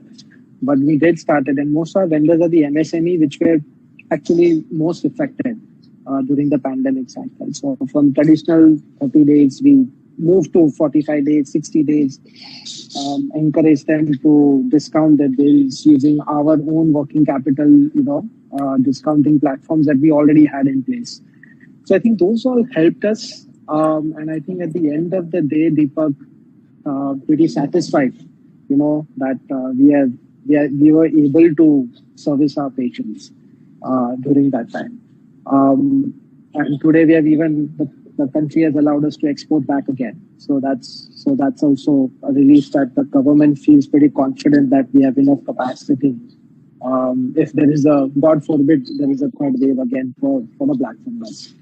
One more thing majorly that changed for our domestic business, besides black fungus, we have a lot of other products because we are primarily a women's healthcare company. It was our digitization in our sales force. Quickly during the first wave pandemic, we actually gave tablets to all our salespeople. So I'm talking about 800 plus people in the field, meeting doctors and meeting corporate hospitals and government institutions. And that digitization and that convergence of sales is something that we are seeing a tremendous value that are getting added up today in so-called normal times. The interaction with the doctor need not be face-to-face, can happen digitally, which saves your travel cost significantly. We are having tender discussions with government on a Zoom call instead of plunging into their institutions, whether it's in UP or Assam or Jammu and Kashmir. So I think that's a major change, and I personally have seen a good shaving of 4 to 4.5% cost savings on comparing it to sales on my EBITDA levels. So I think those couple of things, that efficiencies that the pandemic has forced us to build, has helped us a lot. And besides that, I think it's an intangible thing that has come through that I think during the pandemic time, and I'm sure this is pretty true for all corporates, teams have started working more cohesively together, because we just couldn't have been able to do that without cohesiveness between cross-functional teams, right? And I think that's where my fellow CFOs can take a lead when this happens, because finance and we have insight into most of the departments that are working in a corporate. Very, very few teams will have that. So CFOs can definitely take a lead in bringing this cohesion, and driving this teamwork. Whether it's on cost efficiency, whether it's on taking advantage of the opportunity that it presents, and that's what we were able to do in the last 18 months. Phenomenal, Chirag. I think it's very inspiring, right? I think a couple of points that you made. One is to keep the IRR and the NPV, and you said that not many people may agree, but I think it's not an easy job, right? To ramp up production capacities 7 or 8 times from their existing levels, and anyone would definitely, under a normal circumstance, everyone would have looked at an IRR clearly, right? But the need of the hour was something else. So phenomenal job there. And maybe on the people side, I'm going to come back to you, Chirag, because I think that is something you would have really focused on, because if you have to ramp up something 7-8 times, I think the focus on people would have been enormous. But I'll come back to you on that. Sure. Rachna, so my question to you is, I think we spoke about this euphoria, right? So the stat says that there is at least one company which is listing every week. Okay, we are nowhere close to the euphoria that we witnessed in the 90s, during the Harshad Mehta era, where I think 3 companies used to list apparently every week. Right? So we are nowhere close to that. But the question that I have is that what is the change in mindset that you see when you speak to CEOs or CFOs? What is it? What's changed for them? And we can't take just a pandemic-led view here, but I want to kind of broad base this too and check with you. What's the kind of conversation that they're having? What is it that they're looking? How are they approaching listing itself? Yeah. So basically, there's been a major shift in the thought process, and actually nothing to do with the CFOs. It's about going professional on being a listed entity. I think that makes a difference. So once you are once you have decided to get into a listed trade, it's more about financial discipline that comes in. It's all about adherence to regulatory compliances that comes in, and the major impact that we have seen is we actually what we see is that the delegation starts from top to bottom in a very systematic manner. Otherwise, you see this promoter-driven companies. Actually then the MD is the CFO, the CPO, the CTO, and they run the businesses in that particular manner. But listing brings in, because you have to identify people as KMPs, you have to have an independent board structure, which actually adds a lot of value proposition to the company. And mandatorily, you need to have a CFO and a CS who is into this function. So CFO becomes the next one. So if you look at all the major technology companies that are getting listed with us, I think our maximum dealing would be with the CFO, because CFO is driving the IPO. The entire process is driven by the CFO. And that is a shift that we have seen, over a period of time. So the go-to person during an IPO, or the person who knows hands-on what's happening, what should be kind of an valuation, or what is the kind of work that went into due diligence, what documentation is required. I think everything is driven right there from the CFO and his team out there. What should be the right mix of capital, how much could be the debt portion, how much should be the equity raising that should happen, is again a very pertinent decision that is, in a consultative approach, again taken by the CFO. The lead is taken by the CFO, and that's very important for him to be aware of what are the various funding mechanisms that is available. One thing which I saw over a period of time, and there's a platform called as Treads, which is a bill discounting platform, which is in joint collaboration of NSE with SIDBI, that witnessed a significant growth during the pandemic. And I think, so what is important for CFO is also to understand what are the various channels that is available, which will infuse liquidity into the system, and how he can actually utilize them to have an effective working capital management or a long-term capital expansion plan. Now, the other mindset, like I said, is, more and more people are getting proactive in their digitization approach, work from home, a hybrid culture of working from home and office is going to be the next most important thing that which most of the CFOs and the CPOs in the companies will have to take care. So that, again, we are seeing is that, we get a lot of CFOs who will say, okay, we are not having a personal meeting because we're not working from office for now. We've decided to be off office. So that's, again, a very, very important. Otherwise, a finance function sitting at home and doing everything was an unthought of, But again, what was a necessity arising out of pandemic has become the way of life now. And because they found that model to be a very effective and efficient model. So that's, again, a shift that we have seen. And familiarization of compliances, requirements, how to go about meeting the LODR requirements, that listing and disclosure requirements, and proactive approach in that. One more thing which listed entities have to be very cognizant about the fact is about, the insider trading regulations and how they have to. So they are introducing more and more technologies so that, they don't have a mishap where, reporting has gone wrong because of a non-identification. So applying more and more data analytics tools to ensure that you are on the right side of the compliance. This is also a shift that we have seen. Great. Thank you, Rachna. But I won't ask you the million-dollar question, which is how do you value some of the new age companies, which is, you've seen a glut in the market, right? But that's a topic for another day. And that's a topic for another intermediary. Exchanges will not get into valuation. So I think almost everyone here has a smile on their face, right? Because that's a mystery to a lot of us. But we'll come to that at a later stage, Rachna. Alok, maybe coming to you.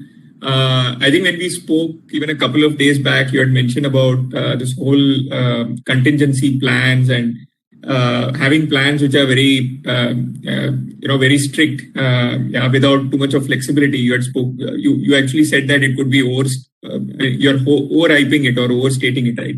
So would you like to touch upon it? I mean, this is a pandemic which probably happens once in a generation, if I may say so. Or I think the last one was 100 years back, right? So, and people talk about making some of these contingencies plans. So what is your own thought process? I mean, how do we approach the future? Is this kind of relevant or is it overhyped? I think this was a little... Sorry, Alok, we're not able to hear you. Hear you. No, Alok, can't hear. And somebody else.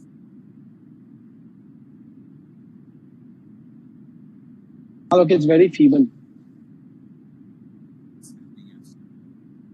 Can't hear me still? Very feeble. It's very feeble, actually. Why don't you go to the next one?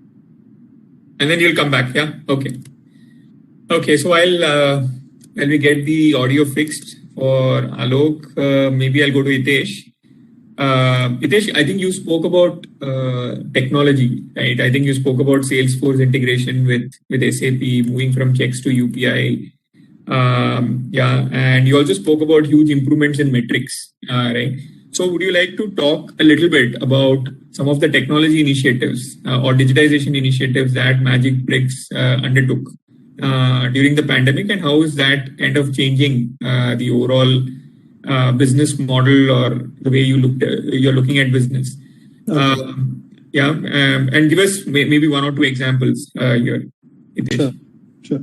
So at Magicbricks, when this pandemic started, so we are already in we would call it Finance 1.0, 2.0. So currently we are at the last leg of Finance 2.0. When the pandemic started, we completed first level automation in terms of SAP talking to my backend server, my in-house Salesforce, in-house CRM before implementation of Salesforce that started interacting with SAP. In Finance 2.0, we thought the clear thought process was to implement something which will include a latest technology, be it AI, blockchain, and RPA. So we deliberately look at various functions which could be a good candidate for a RPA. So like management reporting, repetitive day-to-day tasks, financial statement closure, budgeting, planning, preparing of schedule or information relevant to audit, tax compliances, internal control, treasury operation. So out of these, we picked the bucket of internal controls. We automated that. We picked the part of management reporting and analysis. Other significant chunk which we automated is one, bringing Salesforce. And when this Salesforce comes in, we look at the complete digitalization of OTC process. So one, it's an order creation, order fulfillment, order shipping, invoicing, and payment. So all this is now interconnected with three systems. One is Salesforce, which being used by my sales team, FOC, Feet on Street team, which is linked with SAP for the complete financial tracking. And then SAP is talking to my backend system, the site, the per se site, so that all the services are now interlinked. So this helped us in getting seamless integration with all customers. We can throw analytics and KPI to customer also. Order process, service visibility is very clear. So to sum about how the Magicbricks look at in terms of latest or future use of technology, we worked in three parts. One is human to machine interaction. And this is being taken care by the bots. The intent is to implementation of bot is we will implement bot in 1:3 ratio. It means if a 3-person took a day to do the particular job, one bot is required. Other advantage we find in terms of implementation of bot is it's a dynamic process. It's available, no dependent on any of the. So all the tasks which include running Dunning report, sending reminders, follow up is being done by the bot as of now. Other thing we have introduced is smart process automation. So one of the example is my editorial team. So we have MBTV, which we host on YouTube. So we have an editorial process. So earlier, the editorial team used to transcribe kind of a content. So this is one of the example. what we did, we implemented voice to text technology, where one is speaking and then everything is getting transcribed. So this again brings improvement in particular one process. Other is implementation of advanced analytics at Magic Bricks. So we worked with Data Lake. We set up my data intelligence or data analytics teams in my Bangalore office. So we have 2 corporate offices, one at Noida and another Bangalore. And this data analytics teams look at doing all types of analytics on the site, how much the consumer is looking at, and delivering the result basis what they are going into. So these 3 buckets we clearly took, and definitely, as I said, this is one of the process in terms of, if I look at 3 digital ambition. First is the RPA, other would be mixed with RPA plus artificial intelligence, and then the blockchain, which will be a kind of a slight ahead in terms of implementation. So the roadmap which we develop for the next couple of years is predictive analysis, giving RPA more strong in terms of extended from finance to other function, giving you the complete access to data lakes, all different departments putting their data in data lakes, and then working on chatbot, NLP, and blockchain technology. But that's a long shot, maybe next 2 years kind of, but that's a charter. It's already been defined in terms of Finance 3.0. This is very good to hear, Ritesh. I think very, very good to hear. How do you kind of measure ROI? Is there can you define that? I mean, what's been the ROI for you? So one is definitely is your NPS score in terms of the chatbots which we have implemented in my customer help desk. So definitely the consumer complaints are going down. Close to 70-75% of queries are being handled by chatbots directly, and then others are timely manner with the TAT monitoring goes to a respective department. In terms of ROI, which I said 1:3. Definitely, reducing headcount is not the intent, but bringing efficiency. And we have seen a tremendous efficiency in terms of, so if you see holistic view of all the implementation, we can look at one, good customer satisfaction, improved your CSAT score, improve your all linkages, low revenue leakages. Otherwise, what will happen? The one person is manually activating services. Now the system controls that. Because if you are dependent on system or on the human, then might be there is for example, one check bounce comes in on Friday, you get to know on Monday. So 2 days of services. So it's easy to quantify, but in terms of, if you look at a macro kind of a view, definitely the results are more in terms of bringing efficiency, getting higher response to the customer satisfaction. Marginal in terms of limited period on the cost side, but definitely other metrics which are improving a kind of overall gamut of the response. Right. Fantastic, Hitesh. I would like to go back to Alok to see if the audio is kind of fixed. Alok, you want to... How is it, Deepak, now? Yeah, it's much better. Please go ahead. Okay. All right. So, yeah, what I was saying, Deepak, the issue that you talked about obviously is a little debatable, and these are personal views as well here. But what I said was that we should not be overreacting, is the word I used, I think, last week, is that we should not start making our plans as if, these pandemics are going to come back very often. I think there are obviously some good practices that have been triggered because of this. And I think we have spoken, all of us have spoken about it. Digitization being one of the most important one. And I did not give example, but I think things like even writing checks and signing them physically was going on in many companies, including mine to some extent. And all that obviously moved completely into online banking and having the tokens from the banks and stuff like that. So these are now permanent improvements that we have made. So as I said, there were many good trigger points that happened for the good practices that most of the companies should follow, whether it is digitization or whether it is having kind of contingency liquidity and stuff like that. But I believed that we should not get overreactive here and say that, okay, we will make our fundamental changes in the way we will work. There is an example when I remember 1 year ago when IT companies started making statements saying that it will be working from home forever now, or they will be working from home for 75% of our people and stuff like that. And I was pretty sure at that point of time very skeptical on that. And I said, let the things change and we will see what happens. And most of the companies are now turning around and saying, no, this is not a very sustainable model. Yes, being hybrid, we understand. Being flexible, of course, we understand. As I said, I mean, this is something which I had been a proponent of even earlier before the pandemic struck, that we should not be very rigid with our staff, when they come, when they go, where they work from, as long as they deliver. So these are the good practices that now we have learned and we understand that they should happen. But obviously, we should not start making our long-term plans based on these kind of pandemics, which rarely come. Yes, good practices we have to learn. Now, marrying the short term and the long term, as I said earlier also, of course, is that the flexibility and nimbleness to change your plans quickly also is very important.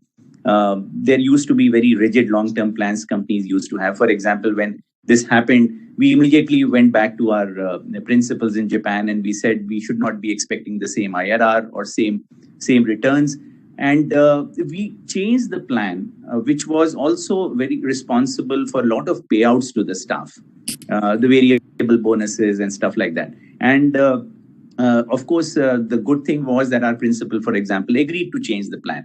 So the plan became a COVID plan with a much lower, and this is obviously, we were lucky that it's a highly profitable company and this may not be possible for everybody. I understand that.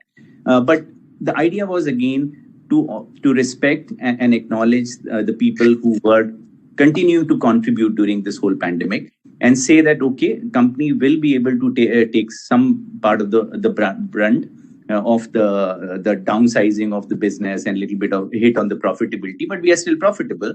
And we will try to still give you your variables and bonuses which are attached to the plan. If we would have stuck to the original plan, nobody would have got any variable salary. But then we immediately changed that, brought it to a COVID plan, and that COVID plan happened, and everybody got the variable bonus. So I think, again, I am a CFO of a very different kind. I'm more of an HR person. I always say that respect your talent, and it will pay you back in the long term. You will get rewarded as a CFO just because you will respect your talent when it is required. That's my 2 cents, yeah. Yeah, so the mantra is not to keep anything rigid and fixed, right? Yeah. Again, I think you touched upon it even as part of your introductory comments, which is to remain flexible and nimble. I think those kind of resonate. But thanks for sharing this. And coming back to Chirag, maybe this is the last question before we see if there is time left for Q&A from the audience.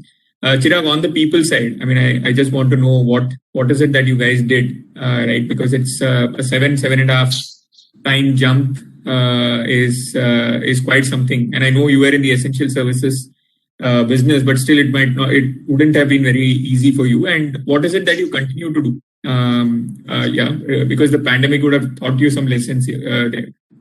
Absolutely. I think I would just reiterate what Alok just said, right? I think it should not realize to us during such a situation. I think we all should recognize that the people are the largest and the biggest asset that we have in any corporation. And I think the way we came together to deliver what we wanted to achieve was amazingly done by various teams, cross-functional teams. So I'll take this in 2-3 parts. One, what we did as a finance function, I think we got more and more embedded into various other functions, because we were probably the only team that had a visibility, as I said before, into supply chain, manufacturing, marketing side, distribution. And I think the finance team really raised above its, what you said, I don't want to say a word like a KRA, but raised above its daily duties and said, look, I'm going to drive this and make sure that each team is able to deliver that. And I think that comes to a very age-old point that we keep on making, that finance needs to understand business and operations much better to do its job better. Even from whether it's an accounting guy or a tax guy or an analytics person, so that's there. On the people front, I think we were essential services. We had to make sure that we kept our people motivated in very difficult times, So a couple of initiatives we need is that for all our employees and their families, we took on the expense of any COVID-related, medical or hospitalization expenses that they could not get reimbursed from their personal or company insurances. Right? That was like a flexibility we had given to all our employees.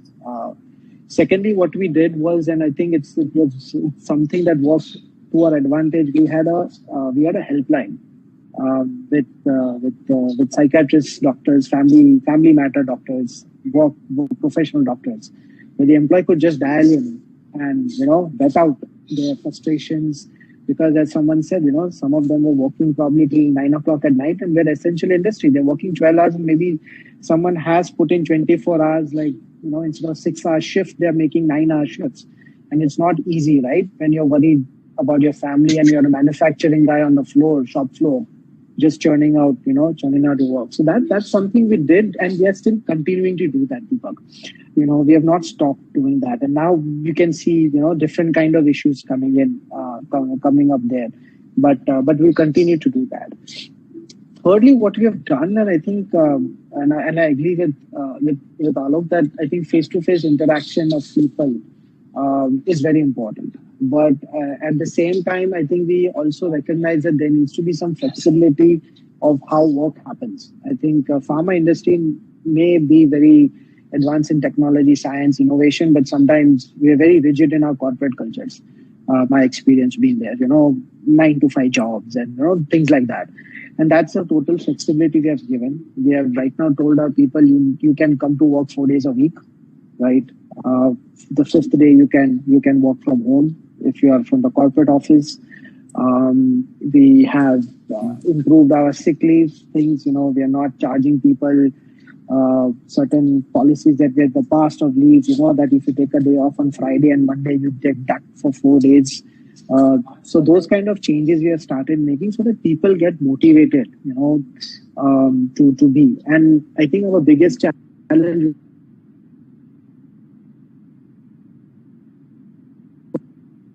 that sorry about that, but to communicate to the people that what they are doing is a major value add to the society, right? I think that communication from the top management continues to go. The CEO, the CHRO used to be always discussing like a town hall on a weekly basis during pandemic times.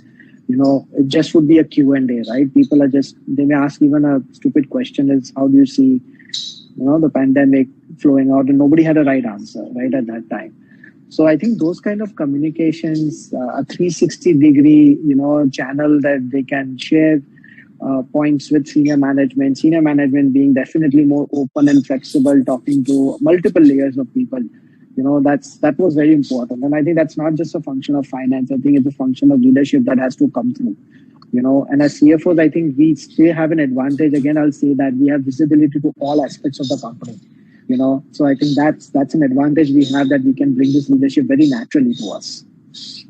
Right, absolutely. I think Chirag, thanks for sharing this. I think we're pretty much on top of the hour. Just want to check with the organizers if there are any questions that we can take at this point. I think Deepak, I think we're probably a minute away from having to close this one. So if you may want to wrap up, I'll probably ask the audience to type any questions on the chat window for any of the panelists and for you as well. Yeah. There's no question actually in the back end. Okay. So any of you who's got a question, maybe you should type it in, and maybe the organizers can then pass it on to the panelists. Yeah, and they'll be happy to kind of answer it. With that, I think we come to this fascinating session, right? I think one thing that came out of this session was the fact, for me, the takeaway was the role of a CFO has moved from accounting to accountability. I think a lot of us spoke of accountability without using the word accountability, right? I think that was fascinating. I think I was reading a McKinsey study recently, and it said that on an average, 5 functions other than finance now report to the CFO. Ranging from, say, risk to regulatory compliance to IT and cybersecurity, right? So I think that the role of the CFO is only expanding.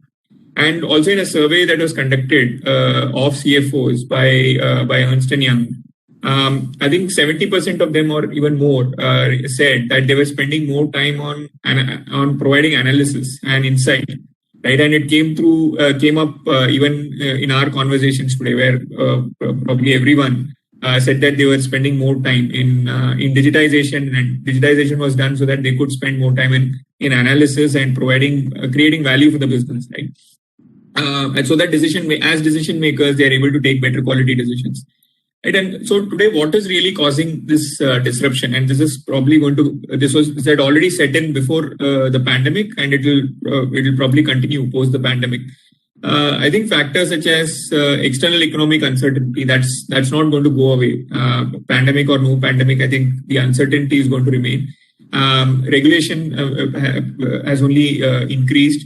Availability of data, the pace of digitization, and I think people or employee well-being. I think probably everyone touched upon that, right? And the fact that it's much more imperative today for anyone and most importantly for CFOs to attract, retain top finance talent, right? And given the situation of this great resignation, right, it's very difficult to kind of it's very important to retain your talent. And this will continue to remain top priorities for CFOs, right? And CFOs today also recognize that disruption often comes hand in hand with opportunity. And each one of these CFOs that spoke today, they had actually used the pandemic as an opportunity to kind of disrupt or to make changes to their own businesses. And the business relationships that CFOs nurture today and the risks that they take along the way are those that will determine their company's future profitability and sustainability.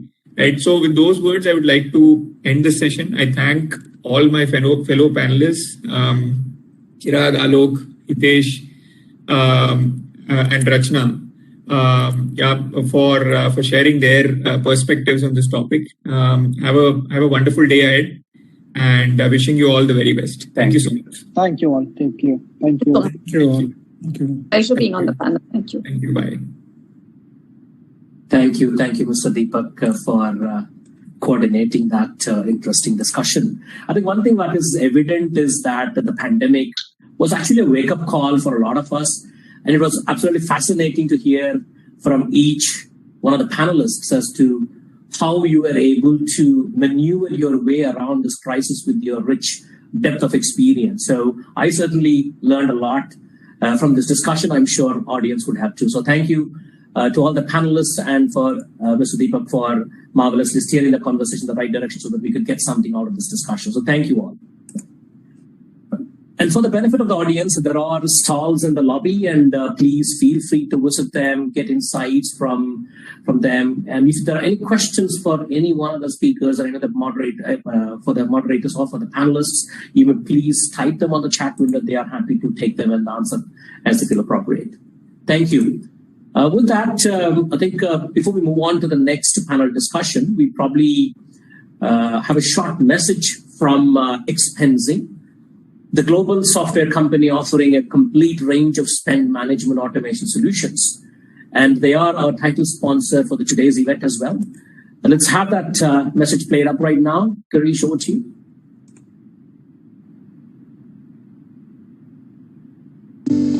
Every CFO and every CPO in the corporate world knows that there is leakage in enterprise spending, accidental wastage, maverick spending, fudging of expenses, redundant purchases. What if leakages could be reversed? Expensing spend management software. Reverse the leakage in corporate spending. Strategic sourcing. Procure to pay. Vendor portals. Asset management. Travel and expense. And budget control. Leakages reversed.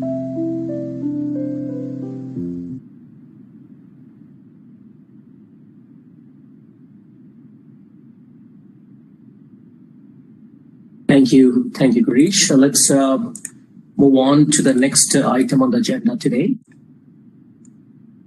okay, which is the last panel discussion for the day. The panel is moderated by Mr. Shabir Imani, founder, director, Expensing. We already had the privilege to listen to him during his welcome address. The panelists for this session include Mr. Kairav Modi, Executive Vice President Finance from Siemens Limited of India. Also a jury member for the CFO Awards. Mr. Darpan, thank you, sir. Thank you for joining us. Mr. Darpan Vashishta, Group Chief Financial Officer, Hero Cycles Limited. Also a jury member for the CFO Award. Mr. Kapil Bagaria, CFO from EY India. Mr. Sambasivan, CFO Tata Sky Limited. Again, a jury member for the CFO Awards today. And Mr. Kadir Kamanathan, Chief Financial Officer, Lanco Tanjore Power Limited. Thank you all for joining us today.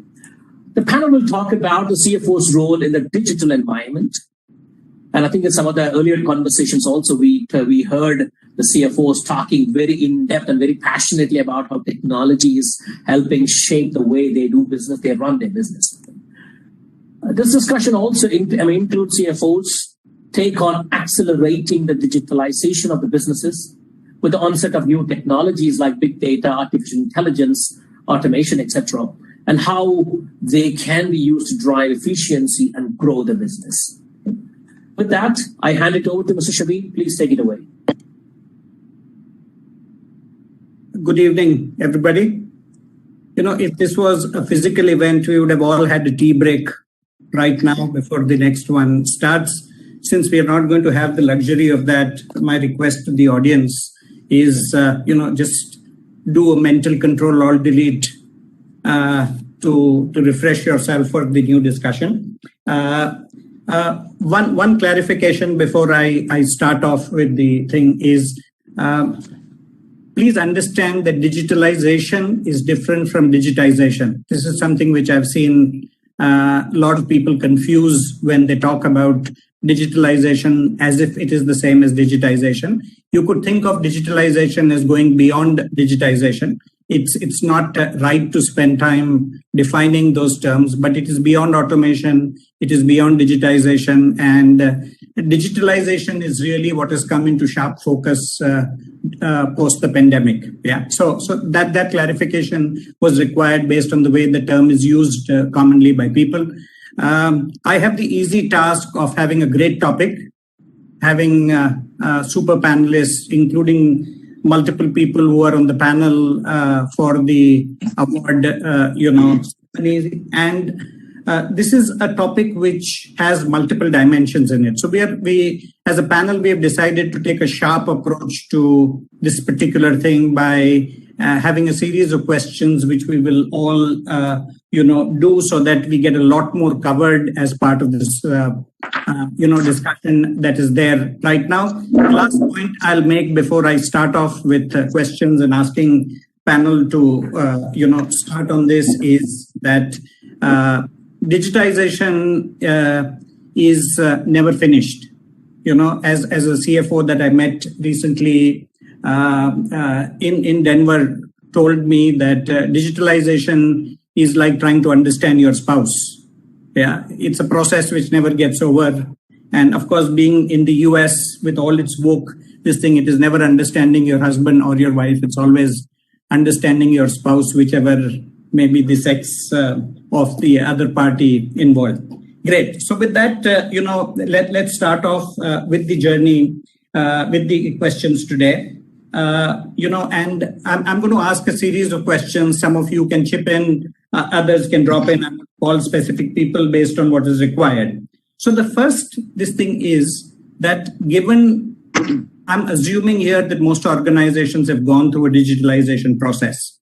And how has that impacted or changed the role of the CFO for better or for worse in terms of making the role simpler or harder for this? And I'm going to pick one person from the manufacturing industry and one from the services industry to answer this so that we get two perspectives on it.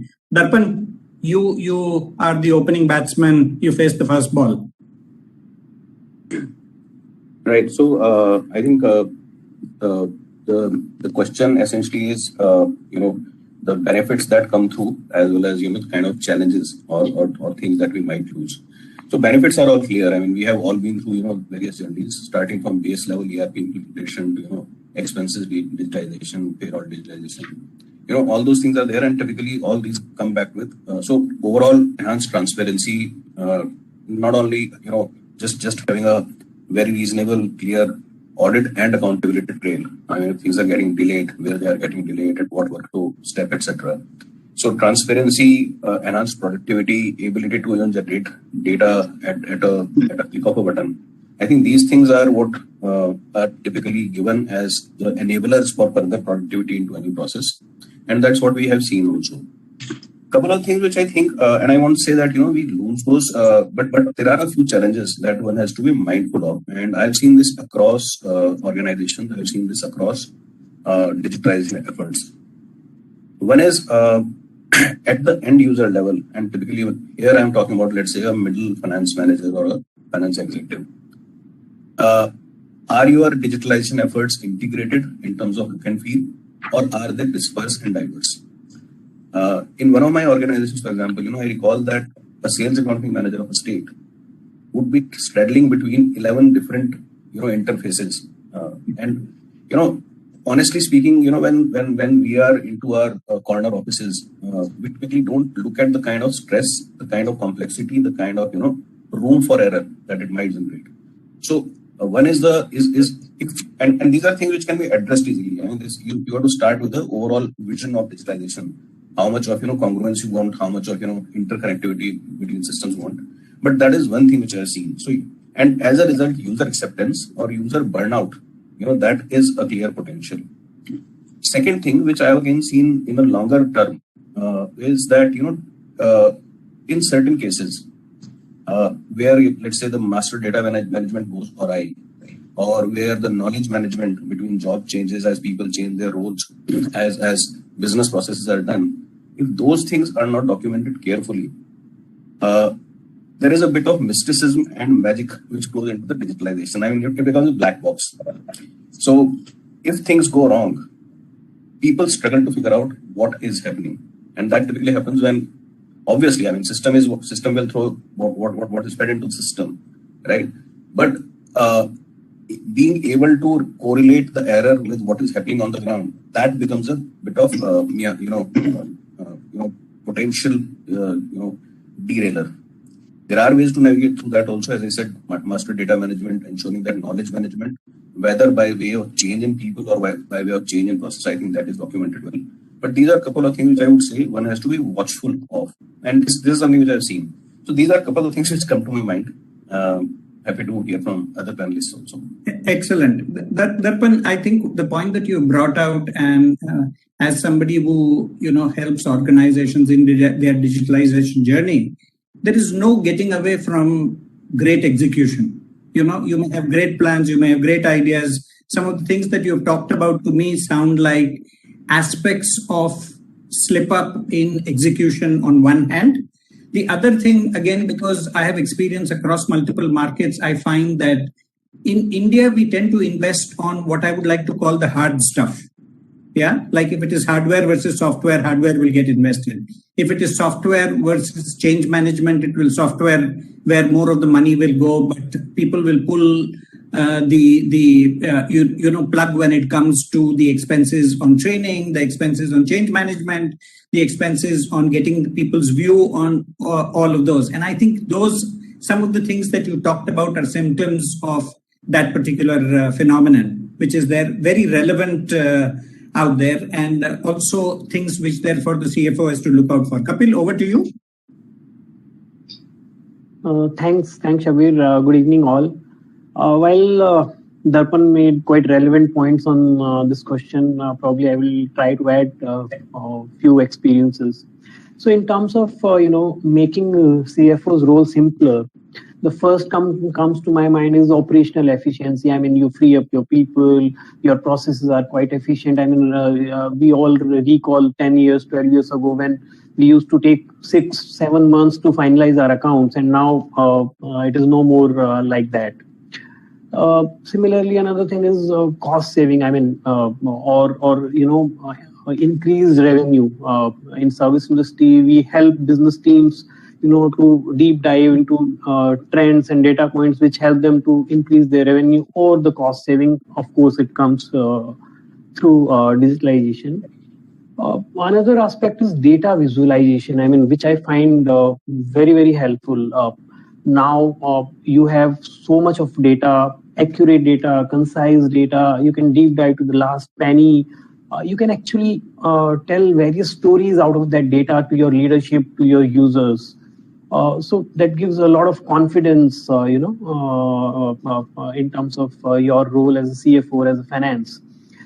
Another thing is compliances. It is very, very relevant now these days. At least for service industry, I will just give you one example. In service tax design, we used to have centralized registration, but now in GST, it is state-wise registration. So if I have almost 140 registrations and I have to file all my monthly returns on those 2-3 days, it is humongous task if I do it manually. But I have a tool called DigiGST wherein I just need to pull data once from my system, put in that system, it will throw out the errors, it will create all the returns, it will push all those returns to the government portal, and kind of end-to-end solution. So again, quite simpler job. One more thing I find is team motivation. People with these tools and these processes are quite, happy. They tend to go for new learnings, new tool learnings. Their monotonous job is going away, so they are actually spending their time on better value-added jobs. So these are the points which I feel which are making our role simpler. On the other hand, if I have to tell you the challenges or the difficult tasks, so when you talk about technology, more and more technology, more and more cybersecurity risk. You need to be really vigilant about that. Similarly, fraudulent transactions are increasing, will increase. A simple example, if I have to claim my expenses, if I had to, submit my invoice physically, forgery was slightly more difficult. But in today's world, when we are submitting soft copies, it becomes more challenging, quite evident. But yes, there are ways and means to curb that as well. Then the change management is another point which I find very, very difficult. As in, it is difficult to convince people to go for these changes. That takes a lot of efforts and energy when I look at CFOs or the finance side of it. As in, it becomes their job now. And one more thing I would like to add here is, when you are going with a lot of data visualization and storytelling, expectation of your leadership and your users are more from you, as in, more and more storytelling, more trend analysis, more deep dive. So I think these are the things which are making our role slightly more difficult, Shabeen.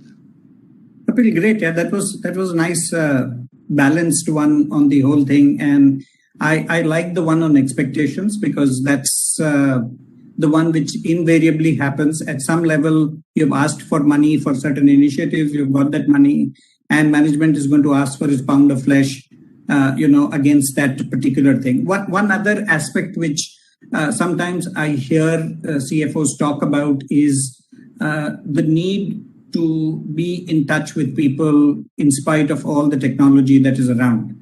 Yeah, it's very easy to get hands off and lose that touch with people. In fact, based on some of the pluses that you mentioned, you could actually think in terms of use some of the time released, because some things have become better, to be more in touch with people. And I don't mean just from the finance team, I mean across the organization. Excellent points. So I'll move to the next question. I think we've covered good ground here, so I will not ask any of the other panelists to talk on this one. And this for me is a really important one. The question is, as you progress on your digitalization journey, how has the composition of accounts, finance, IT, and other teams changed in your organization in terms of size, seniority of the people, skills of the people, and any other dimension that you want? Let's start with Samba from Tata Sky.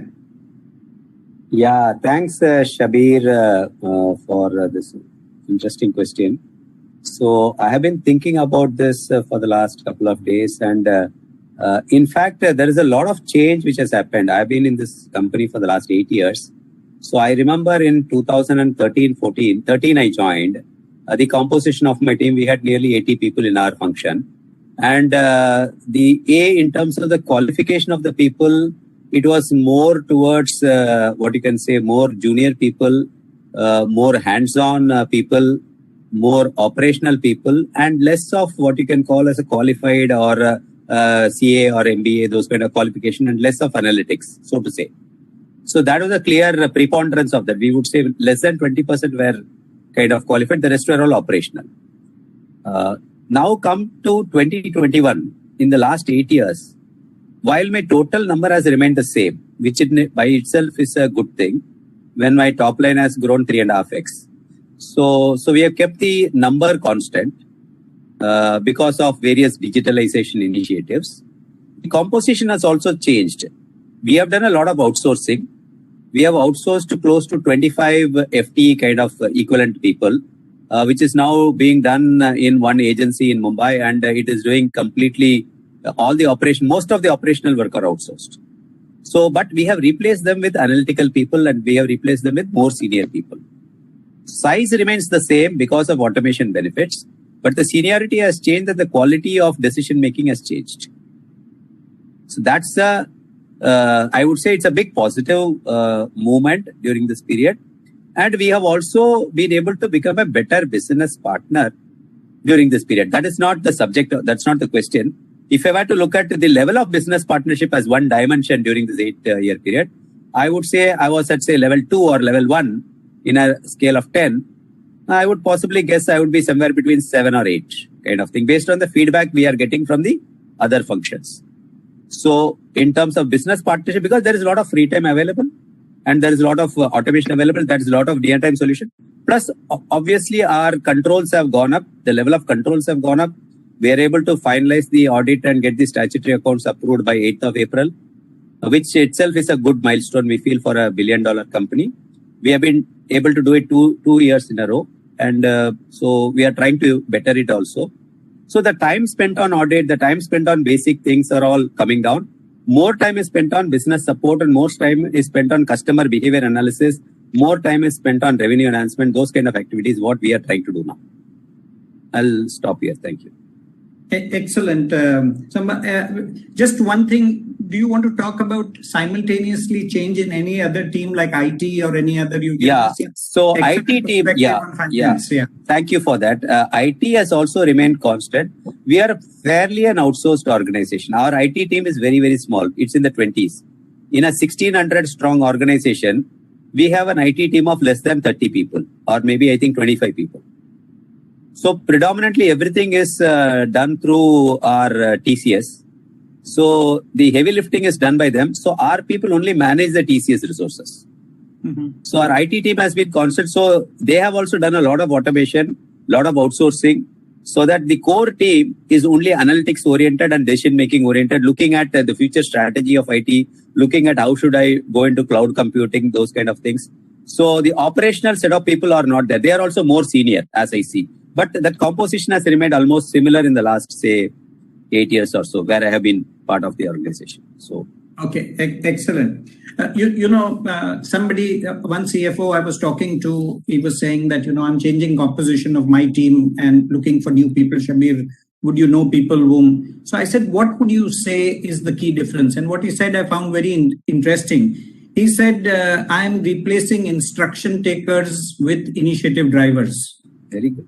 And I thought it in one sentence, it kind of captures a lot in terms of what CFOs are now looking for, because I have seen repeatedly in organizations that the gap between number 1 and number 2 in finance tends to be huge sometimes, which is not healthy because it just means too many things float up to the top, a lot of...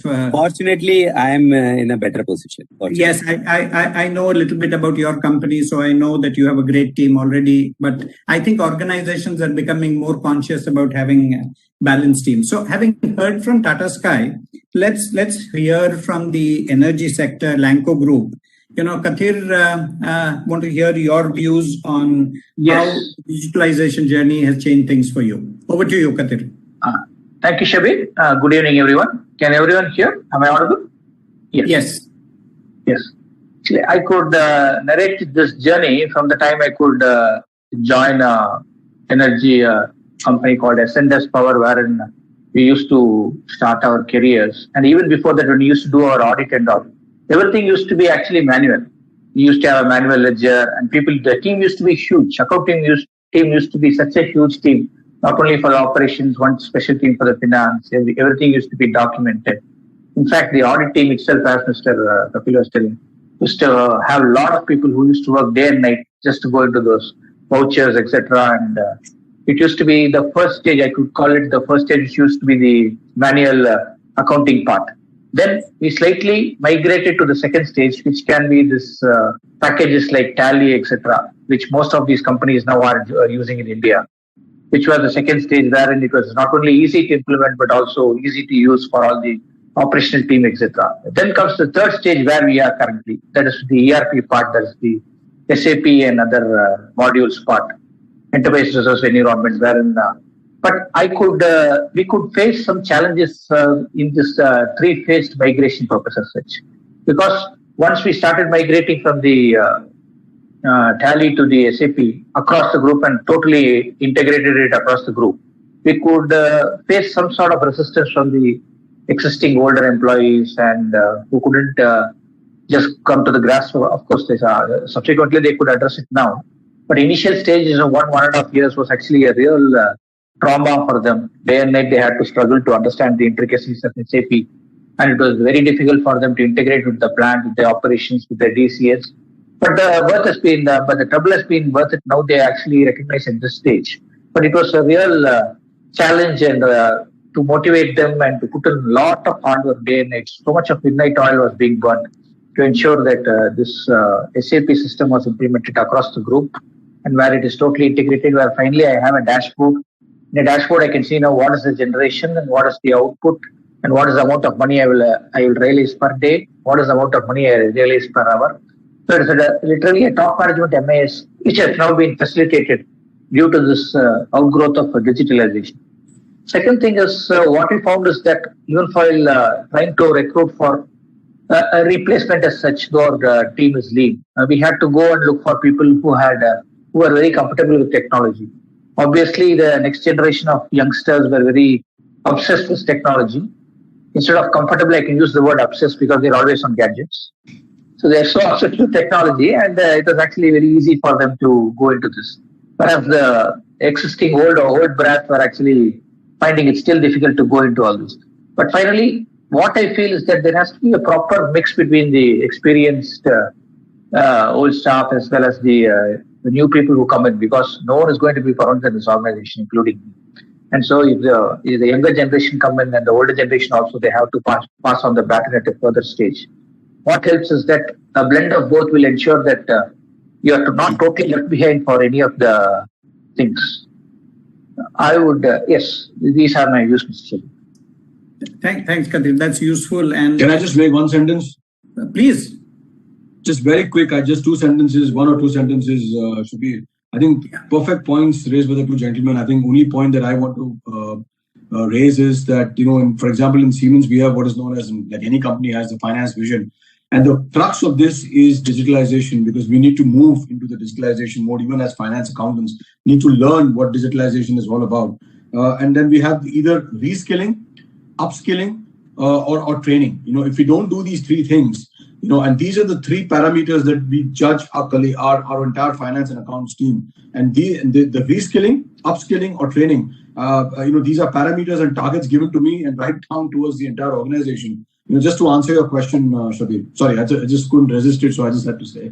No, Kairav. In fact, the point I was going to make related to this is that while this sounds excellent and it's imperative for an organization to do the kind of things which Samba and Kathir and you are talking about, in an era where talent is scarce, you are replacing easily available talent with talent which is more and more difficult to get.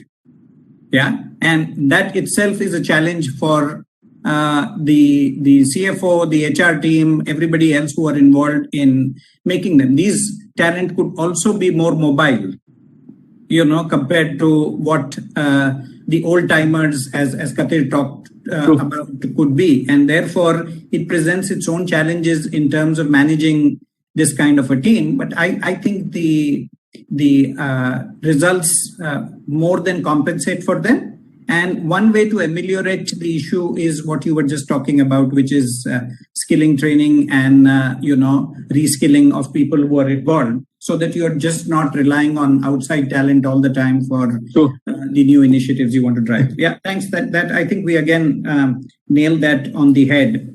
The next question, Samba, I again have for you. It's also based on some things that you mentioned about the outsourcing and the full-time executives which you use for all the operational work, which is that in decisions which are related to digital transformation, as CFO, what is the role you play, and who are the other people you ensure are involved in the process so that it becomes a decision which is implementable? People have talked about change management.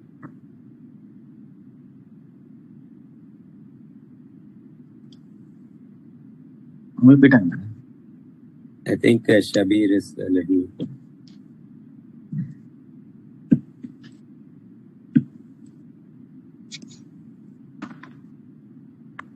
So can I'll start? Yeah. Yes, sir, you may go ahead, please. Yeah, thank you. Thanks, Shabari.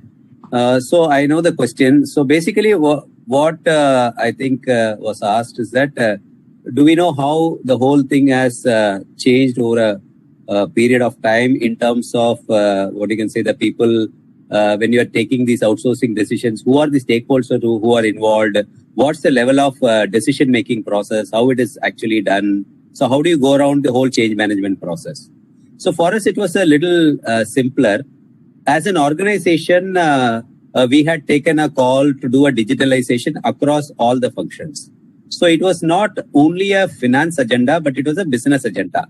It actually helps that when something is a business agenda and just not a finance agenda, so which means that everybody has to move forward and evolve on the digitalization front. That is point number one. So therefore, I did not have the task of convincing somebody else saying that, okay, this is what we need to do, because it was part of the overall must-do list for the organization as such. So it became a little bit easier for Tata Sky. Having said that, we also try to see how fast we can move in the digitalization process. When I say fast, we had a step-by-step approach on the change management. 2013-14, we started actually in a slightly lower note, where I think we heard Kadir also saying that there are a lot of manual activities and all those things. I was in a similar kind of a stage, and not very surprised, because the company was only 6-7 years old at that point in time. Now also we are only 15-year-old company. We are not a very long lead company. We started in 2016. So by 2013, things were good, but they were not as mature as processes as of today. So first stage was to do what we called as SOP writing. Then second stage was to do automation. Third stage was to do what we said outsourcing. Each one is a 1-year activity. I'm using one word, but it's actually a 1-year activity. Then after outsourcing, then we said, let us move into RPA. 2017, we started RPA. 2018, we went into more Six Sigma project and simplification of processes. The benefits of all these things we could realize. The level of automation kept on going up and up and up. We also started upskilling the people. So with all these things, what has happened was, while the pandemic occurred, we could reap the full benefit of it. Overnight, when the company started saying that we will not have anybody working from office, a decision was taken overnight. And from then onwards, even now, still we are working from home. Most of us are working from home, even as we speak today. But fortunately, because of the journey which we had gotten into, there was absolutely no panic. Even in April 2020, on the 8th of April, pre-pandemic plan was to get the accounts approved by 8th of April. We were ready, even on a post-pandemic scenario. Now also in April 8th of 2021, we got the board meeting done. Last year, the board meeting did not happen for pandemic reason, not because the accounts were not ready. This year, the accounts were ready and it was signed off on 8th of April. Next year also it will be done on 8th of April. So it's a large milestone, and our monthly reports, for example, are fully automated, and we are able to deliver the reports on day one. So the remaining 29 days, the people are able to analyze and add value to the business. So with that, I will stop, and possibly we can go to the next question if Sabari can take over the questions. If I don't know whether trying to see whether Shabeen is there, joined back or not, or otherwise, Shabari, if you have the list of questions, you can take over. Thank you. Yeah, I think we'll probably ask Mr. Darpan to pitch in with his inputs on this. Yeah, please, over to you, Mr. Darpan. Yeah. Thank you, Mr. Samso. Yeah, thank you.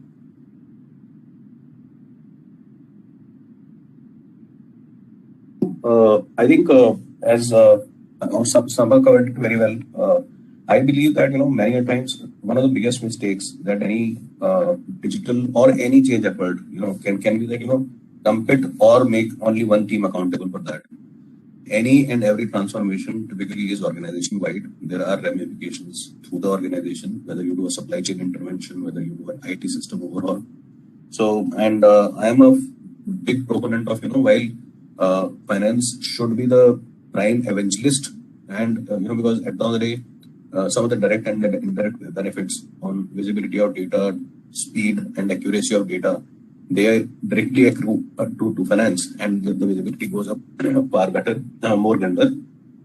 But very big proponent of making the right stakeholders partner for that. So if you want to do something on the sales side, whether it's an RPA, whether it's a Salesforce, this thing, there finance has to play an active role from a controls, governance, and data quality standpoint. But sales definitely has to be the key partner. So, and so on and so forth. So I think the key department should be identified. Any digitalization of effort should not be left at the doorsteps of either IT or finance, very clearly. And one very clear benefit, and I think almost all of us would have seen that as soon as you are able to, one thing that you do in the course of your digitalization is simplifying your business processes, overhauling and simplifying your business processes, because machine has to be task-led. I mean, any information that you put in, it is task-led. So thereafter, outsourcing of any process becomes quite easy. Outsourcing or bundling that into a separate cell. Whether you create a center of excellence within your organization, whether you go to third party, but that becomes very, very easy. And typically these things go hand in hand. And again, most of the organizations where I have worked, I have seen that once you have been able to reach a certain level of automation, you are able to simplify work, take it out of from as non-core, and get it done at a cheaper cost or with lesser number of people. That goes up phenomenally.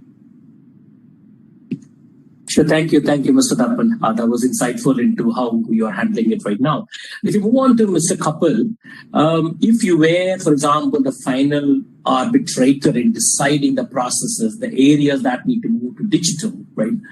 What would be your essential criteria in terms of deciding this? Would you focus more on the ones which give maximum cost savings, or more on better customer experience, running lean teams? What would that be? Yeah, thanks.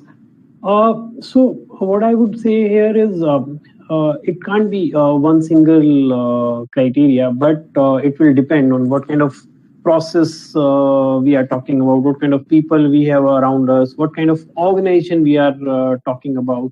So, for example, like cost saving or increased revenue, which I mentioned some time ago, would be the prime focus. The simplification of the processes, and then save on your employees' times, all that. But when it comes to operational efficiency, probably the lens would be totally different. As an example, what Shabir was saying, or digitization of records, not digitalization. It's a part of digitalization. So if I have to store, if I have to archive my records, we used to do, in hardbound thing. The point is how frequently, how easy for us to actually retrieve a document from the hardbound thing, or is it a better thing to digitize and it will be available at a click of a button? So then, ease of real-time availability, that comes to my mind as another factor. When it comes to compliances and regulatory framework, as I was mentioning, I mean, I won't look at cost. I would look at the accuracy and the speed of data availability. I mean, nowadays, regulators are asking data with a very less turnaround time. So you really need robust systems. And as I mentioned about DGGST, the GST returns. So I will go for accuracy and quantum that can be handled. So that becomes my criteria in those situations.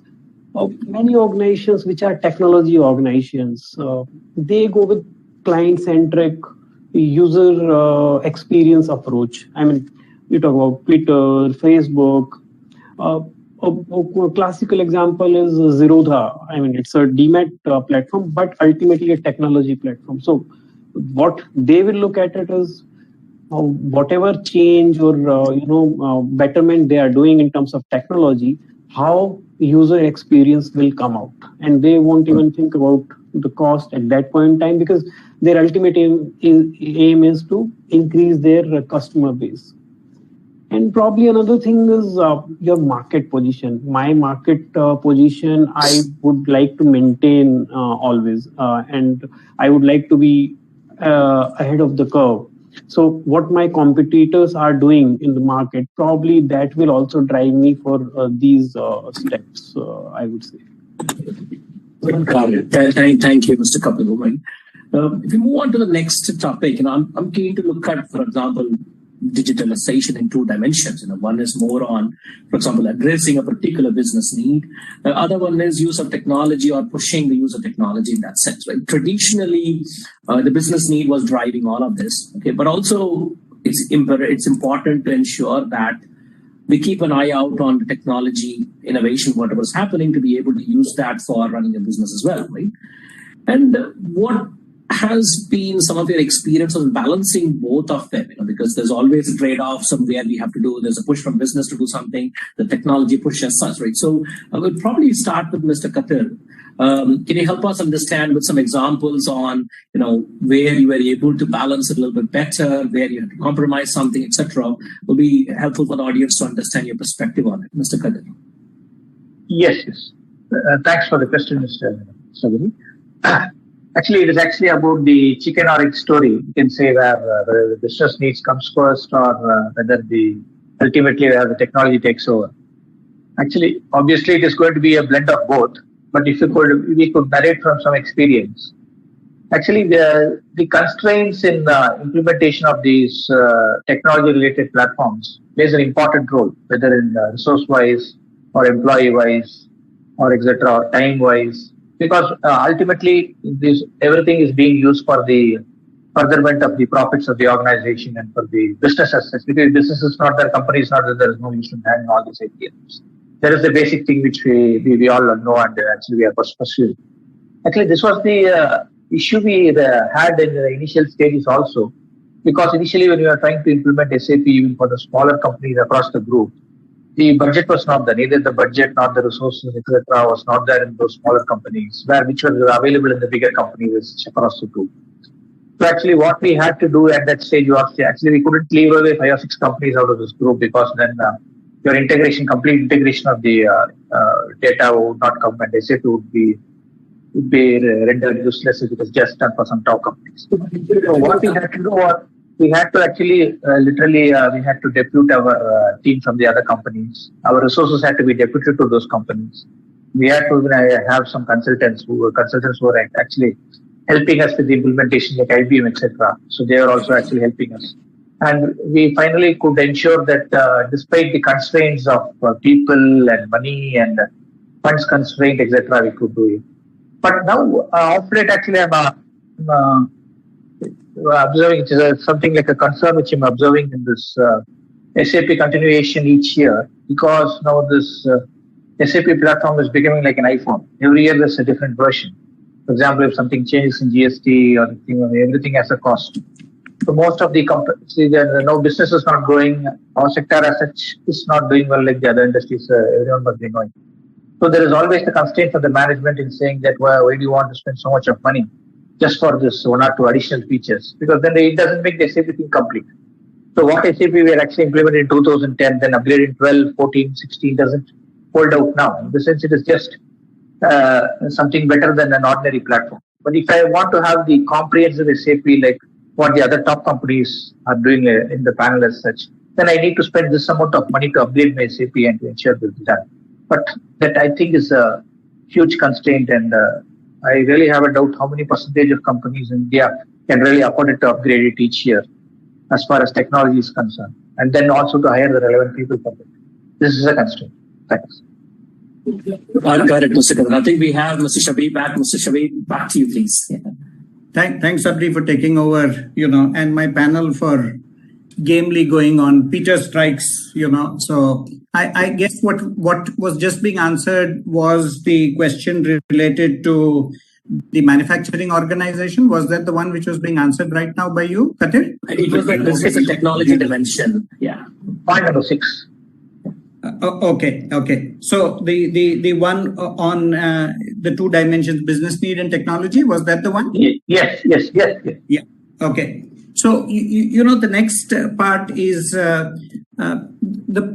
I've seen in at least in India that some industries definitely lag behind in the level of IT. Before we proceed, I just had a short point to make on the trade-off between. Please, so that one. Despite my youthful looks, actually, I am a bit of orthodox person out here.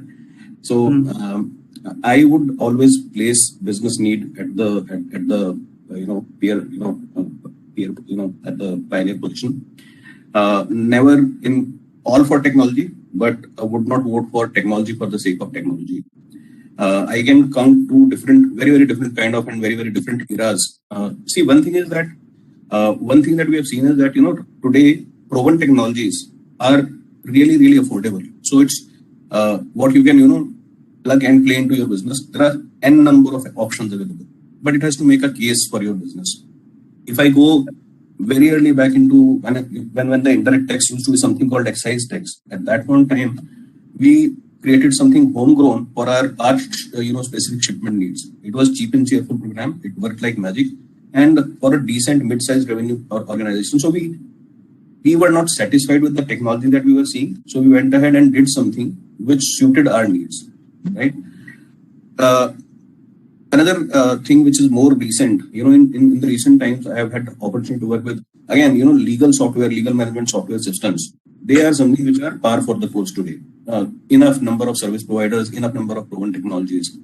But at least two of my previous employers, because of the specific, geographical spread of these companies, plus the kind of, regulatory needs that they had, there was simply no financial case for, putting a legal management software over there. It didn't make any business case. You could have done very well that by some other manner. And that's what we did. So if we start chasing technology for the sake of technology, there is a possibility that, the financial or para-financial paybacks from that may not be delivered. And it might be just, if the relevance is not there, then it may lose its impact also. So that's my 2 cents. No, I agree that one, and I don't think anybody would talk about technology for the sake of technology as a thing. The point that is being made here is if an organization does not have a mechanism in place for technology exploration, what is happening, what are other organizations using, what kind of benefits are they getting out there, and that creating a use case, which then needs to go through the business needs filter before it gets implemented in the organization. But if that does not happen, I have seen a large number of organizations who tend to be in an insular environment, and they say we are clear about our business needs, and therefore we don't need to look too much outside. We know what we want, but the possibilities today are limitless. So this kind of a question maybe 3, 4, 5 years back would have been not relevant, but today it becomes relevant because organizations need to create a mechanism in place to say, like in the previous panel, somebody talked about bots and how they were using bots for certain kind of things in both their call center as well as other areas. Now, if you've not explored bots, and you may explore bots and you may not have a call center, but you will find 3 other areas where you may want to use that, or analytics, or any of the other AI, ML, which is there. So yes, So, there's Shabeen, not at all. balance. Let me just clarify. It was not about finding any fault with the technology. In Correct. fact, even as you rightly said, even I have seen that I sat through a demo of one particular product, and I realized that I can't use it. My better usage for this product would be into something else altogether. Right. So you have to be open to learning. You have to keep your eyes open. That's exactly super. So the next question, like I was saying, some part of industries tend to lag. So I've seen, for example, that aspects of the hospitality industry, manufacturing industry tend to be a little behind as compared to, say, financial services industry or technology industry. So I want this question specifically for the manufacturing industry, which says that, they have impression that the management has the impression that a large investment has been made in ERP. And yet today, increasingly, the realization that you need to go beyond ERP, invest in a lot more things need to be done, but then there are constraints. So how is the approach to digital transformation that manufacturing industry is actually taking on the ground, on this, and what kind of constraints they are facing? So I'm going to ask two people who are kind of manufacturing here. Let's start with Kairav and then I'll go to Darpan. Thanks, Shabir. I think you raised a very valid point, and I'll answer it in two aspects. See, for every manufacturing organization or every organization, what's very relevant is a business case, a very strong business case. And when you go to a CFO, whether I'm doing this for myself within Siemens or whether I'm doing this for a customer of Siemens, the first question that the CFO will ask is, you're talking about digitalization, you're talking about industrial automation, industrial software, bringing the physical and the digital twin together. What is the benefit for me? So creating a good business case is very, very important. But before I go there, you spoke about ERP, which is IT. When we talk about, digitalization, we are talking about OT. And what is very important is the IT-OT integration, which is operational technology and information technology integration. And when manufacturing, so the OT is on the shop floor. All the technology, that is running on the shop floor, whether it's in the PLCs, the controllers, the chips, all of those things, that's running on your shop floor. That data gets translated in some form and format into your overall MIS systems. I think Darpan spoke about it, etc. About having a good MIS system in place. Now, question is, this IT-OT integration is extremely crucial for any manufacturing organization. And what many companies do is, and this is the second point I wanted to raise, is the demand for a customer now, what we face for Siemens, is not that, okay, I want to buy a PLC, I want to buy a switchgear, I want to buy a software. No, that's gone. Gone are those days. They now talk about, tell me, what will your product do? How is your product going to help me improve my efficiency? If I sell a controller to KUKA, it's going to tell me, okay, you know what, you're sending me some automation. I'm going to hit probably, 100 times on a car. When my customer is Toyota, who's buying my robot. Now, I don't want your PLC to fail. So your PLC has to run 24/7 if it's a 3-shift. I'm just giving you an example, so that I can manufacture a car for Toyota. This is how demands are changing in the manufacturing industry. I will not be happy by just selling my PLC. No ways. My customer won't be happy. And to avoid all this, the other point that I wanted to make is companies are moving more towards figuring out the digital twin. So you have the physical twin, the physical environment that you're in, and you have the digital environment. And the merger of the two, which means, for example, if I want to start, when we go to customers, Tata's, Goodwill, etc., they ask us a question: how am I going to improve my go-to-market? How am I going to improve my energy efficiency? How do you think I can space out line balancing, etc.? Lot size one, which is so important in the pharma industry. How can Siemens help us with that?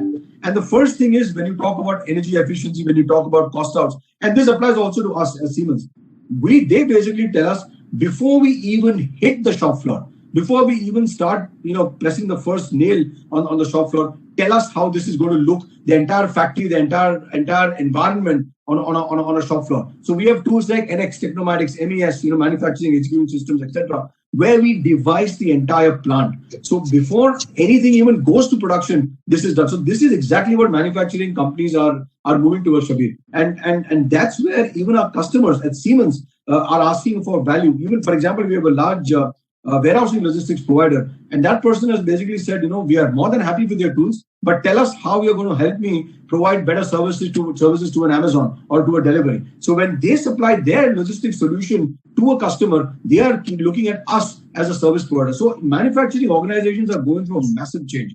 And as the Germans say, we drink our own champagne. So we have to do this first within us, as Siemens. And we've done that in our factories also, where we have implemented digitalization and the digital twin concept, trying to see how we can actually improve the productivity, make sure that the number of, the output increases with less. So basically, it's more an output-driven world. More output, with commensurate with calculated input. So a lot of that is happening, and that's where I feel, Shabeen, the world is moving when it comes to manufacturing organizations.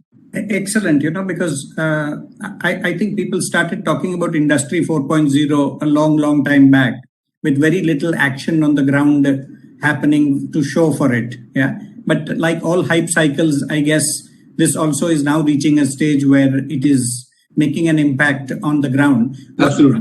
One other interesting point that you made about IT and OT, while for manufacturing, OT is the shop floor. All of you CFOs who are in non-manufacturing industry, start thinking of what is your OT.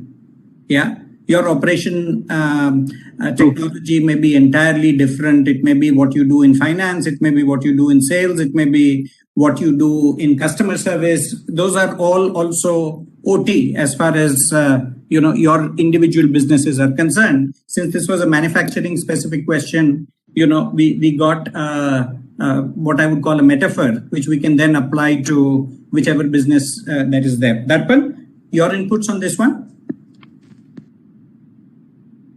Darpan, we can't hear you.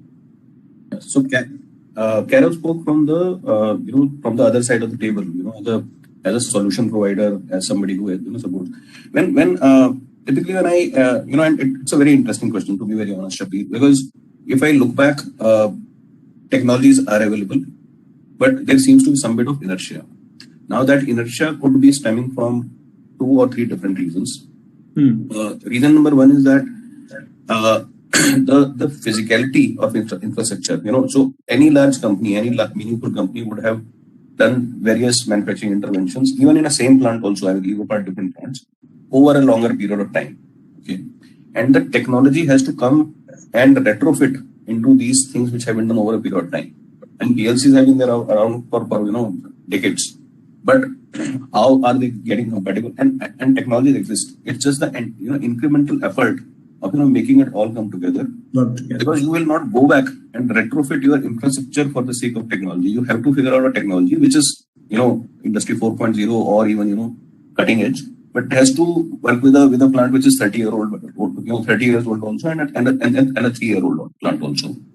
Add to that, and this is more of a subjective thing, is that typically in manufacturing, the talent set that you work with also, that is also very, very diverse.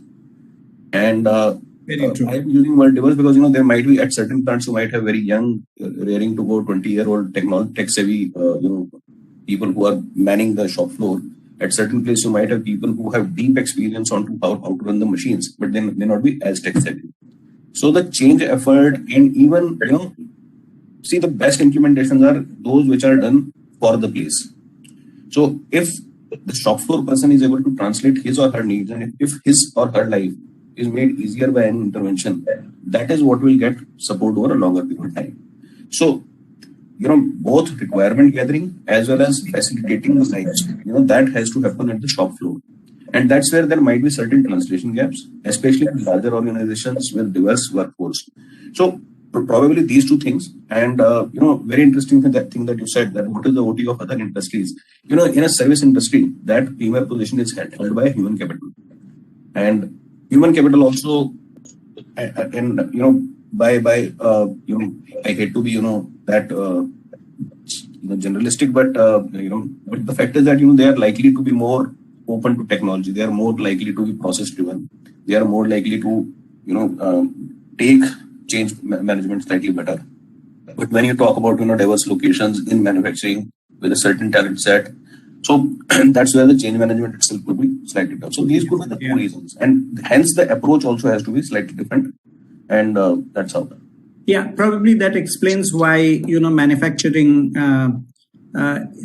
tends to go a little slower than other industries out there. Along with the fact that, as an engineer, I'm ashamed to say that I was clear I didn't want to go to the shop floor after I finished my engineering and therefore rushed to an MBA to make sure that, I don't go to the shop floor. So probably the talent aspect that you talked about, there is also a thing of, manufacturing, attracting talent is becoming a challenge with IT and some of these other industries becoming. I liked your concept of designing solution for the place. Yeah, I think that's a key concept that a lot of people can take away for that you keep that perspective in mind, that are you designing your solution for the place? Yeah, let's move on to the next one, which has been referred to. It's great to say in an ideal world that I want to implement a lot of digital transformation into my organization. But obviously, whether you're a CFO or in any other role, you do hit some constraints as part of the process. So I want to understand, what are some of the constraints that you typically face when you are starting a digital transformation journey? And if you can share any experiences on how you overcome them, that'd be fantastic. Let's start with the consultant from Ernst & Young, Kapil. Thanks, Shabeen. So if I talk about EY, we provide technology to our clients, tech consulting. So for me, to say that there are factors which are limiting my speed would be slightly challenging. Not really, but yes, there is a gap between demand and supply. Now everyone is talking about technology, all departments, all process owners. So the kind of IT resources we talked about some time ago, those are in crunch effectively, but I'm sure this will be balanced very soon. Then the other thing is which you were mentioning some time ago, that this really puts all of us in need of people within finance. We can't be dependent all the time on IT resources or someone who is writing a program. But so we need people in finance who can actually work with tools like Power BI, Power Query, Power Apps, etc. Those skill sets are not easily available in the market. So that is another factor which I would say it limits our speed. If I talk about many other organizations I know of, so, lack of buy-in or lack of sponsorship from the top leadership becomes a limiting factor. And it could be for any reason, for cost reasons, initial cost, initial investments, or maybe cybersecurity risk, whatever it is, but it is there at many of the places. And then comes the change management. I can create so many systems, but unless these are accepted by the users, many of the process owners, they are fearful of challenging their own processes. And users are generally in their comfort zone with the existing systems. And then the biggest fear people have that, automation or digitalization, or whether it will impact their jobs, which is absolutely not there, but that fear is there. So, these are the factors which actually limit the speed of digitalization, I would say. Okay. Kerav, I'm going to move to you to answer this, and I want you to answer it first from the point of view of your own organization. And then if you want to take a quick thing at what you've seen in other organizations, that's your choice to do that. Sure. Thanks, Shabir. I think from our side, within Siemens, obviously, some of the challenges we would obviously face would be a mindset. As we always say, we need to have a growth mindset versus a fixed mindset. And we are very much moving towards it. One of the 4 pillars that we've identified is growth mindset. And keeping that in mind, we will and we have to, we don't have a choice, move towards digitalization. But I've seen that many a times when you go and talk about digitalization, when I talk about internal digitalization, whether it's Salesforce, whether it's RPA, whether it's UiPath, Prism, you name it.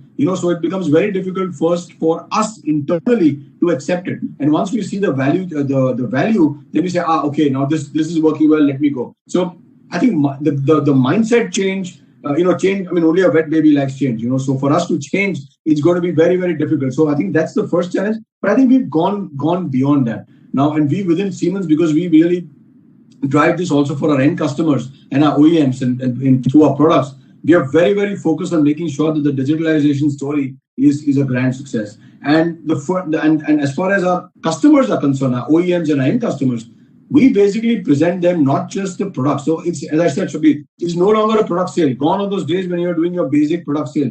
You're moving into the world of disruption, whether it's AI, edge computing, IoT, you have it, services on the cloud, all of that, SaaS, all of that. So you have to. They expect you to do that translation, is it, Karan? Absolutely. They expect us, one, to do the translation, also to actually explain to them, Shabir, that how is it going to add value. So when I go and talk to someone, I mean, we are also learning, to be honest with you. Edge computing is something which is new. I mean, today, if even our technologists were to ask, they are really delving in, but they are also new to this concept. So we are learning and at the same time doing. This is learning by doing by learning. And that's exactly what we do. And we explain this through a business case. The third thing that we normally do is, and practically most of the time is, we go as Siemens and we go as a financial services provider together. So we have Siemens and we also have Siemens Financial Services that go together with a very strong value proposition to the end customer.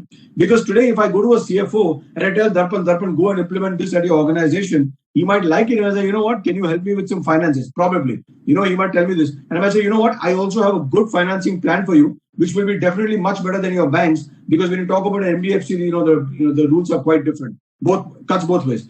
Yeah. So many of our organizations have looked at this combined value proposition very positively also.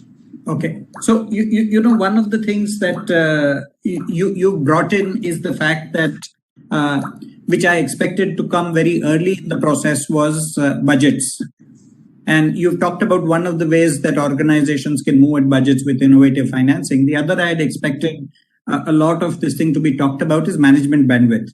Yeah, as a constraint for putting in more digitalization process. Yes. Like some of you said, it is not just about implementing it, but implementing it well. In that case, it makes sense to go ahead and kind of have the management bandwidth to implement whatever it is. We're coming to the last question today, and we are a little short on time, so would request everybody to answer in short. Because this is the part which I think audience will get maximum value out of. I want you to share some examples of how areas which you have considered critical, either for the organization as a whole or for finance in particular, and how they have been enhanced with digitalization. I do know that Kathir had an interesting quick example to talk about. So let me start with Kathir, who comes from the power generation industry and Lanco, to talk to us about an interesting area of digitalization. Yeah, Kathir, over to you. Yes. Actually, initially we were actually selling our power through a long-term PPA with TANGETCO, which was around 15 years and which got expired 1 year back. Actually, at that time we were getting natural gas as our source of fuel. And in the initial 10 years or so, the natural gas was coming close to 80%, which was 4 lakh SCM per day. But suddenly what has happened, like KG Basin, our gas situation is so much deteriorated. That is a basic raw material for producing electric energy. So we are hardly getting 35% or 40% of gas. That is 2 lakhs energy of gas. So we had examined all the options on how to optimize this existing gas and still go into profits and survive this company. Otherwise, the company itself has to close down. Then finally, one interesting thing happened in our Indian Energy Exchange right from October onwards. The prices in the exchange actually are determined every 15 minutes. You have an RTC price, which is called round-the-clock pricing, which is for 24 hours. For example, the round-the-clock pricing for 24 hours in October was close to some 10 to 12 rupees a unit. That was because of the shortage of coal across the world, as well as the domestic coal was not being produced much due to these rains, etc. So we had a lot of congestion in the power sector. So the prices shut up in the exchange. One, because Gujarat wanted to buy, UP wanted to buy, and Tamil Nadu wanted to buy. Gujarat and UP wanted to buy because they didn't want to lose it out on the election time. And Tamil Nadu and other states wanted to buy because they didn't want to do a lot of bullshit. So finally, what happened? The prices in the exchange in peak hour is something like 18 to 22 hours, 6 to 10. So wherein the prices went up to even rupees 20. So we had to bid every 1 hour, just like a stock exchange. We used to bid for this because you used to produce 25 to 30 megawatt every hour.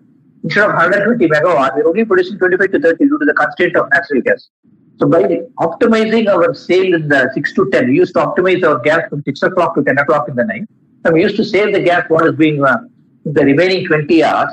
We could ensure what amount of money, close to 30 crores, what we made in this 25 days, was something what we generally cover in a period of 6 months. It was a huge financial benefit for this company to survive. We are still doing that actually. In fact, tomorrow the rates are not good, so I am shutting down my plant today because tomorrow the rates are close to 4 rupees. So I have decided once I get this price on the day-ahead market or RTM market, I will operate the plant. Otherwise, I will not operate the plant. So what happens is that I'm taking care of my expenses, I'm taking care of my fixed expenses. And this is working very well for us, especially when you have a constraint of fuel and the other constraints are also in place. And all the employees are also totally occupied in the factory, etc., because they know every minute they have to do something like this. This is the example. This is a great example for demand forecasting. In fact, when I was in California, I was talking to a company unlike yours, which was only into trading of energy, which means they buy and sell. They don't even generate energy. And he told me that about a month back when California hit the height of its shortage, power could be sold by him for as much as $10 per unit. It was unbelievable. That's like 700 rupees per unit, but that is the rate at which it was being sold. So yeah, digital transformation can be used for some interesting areas. Samba, any interesting ideas from you in other areas of finance or otherwise? I'll be very, very brief. There are three areas where we have got huge benefits of what we can say end-to-end automation solution. One is from this company called Kariba, where we have got a treasury end-to-end automation solution. So there is no manual work involved. Second is a company called Zycus. Again, we have got an end-to-end PRPO solution. It's fully integrated with SAP.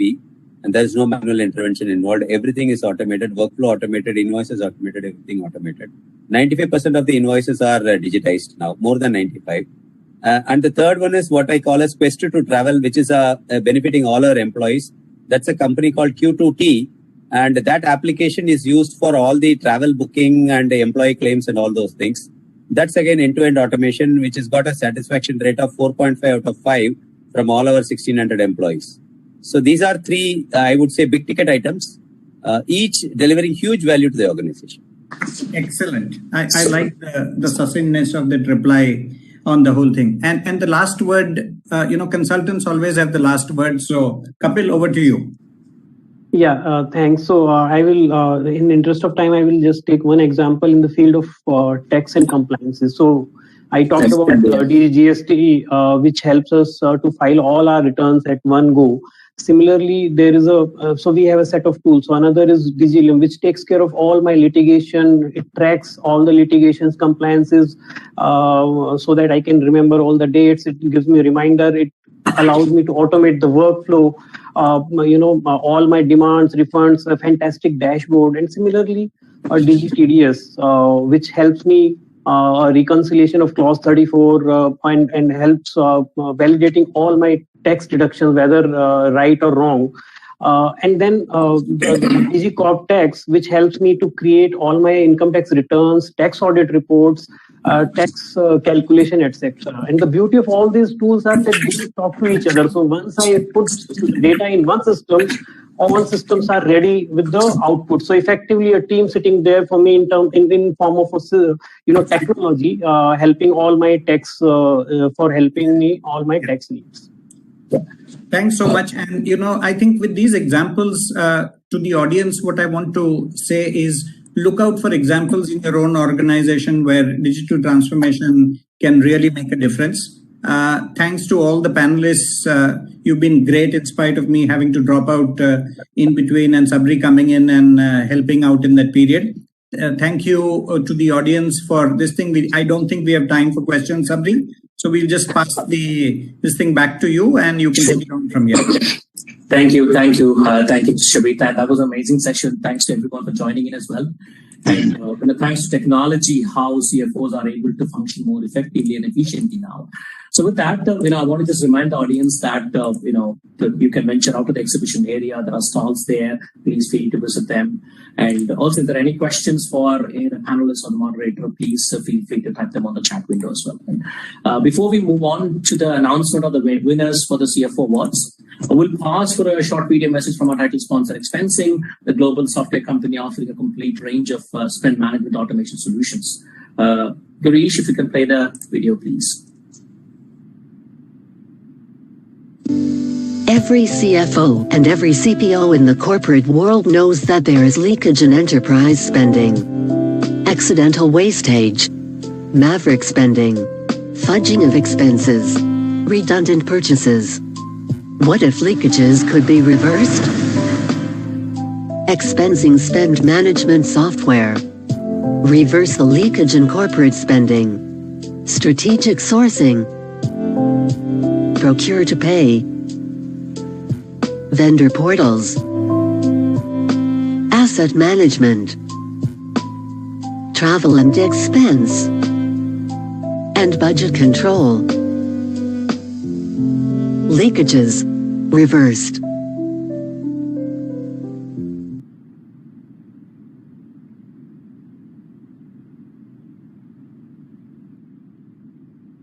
Thank you. Girish, if you can pass back control. Thank you.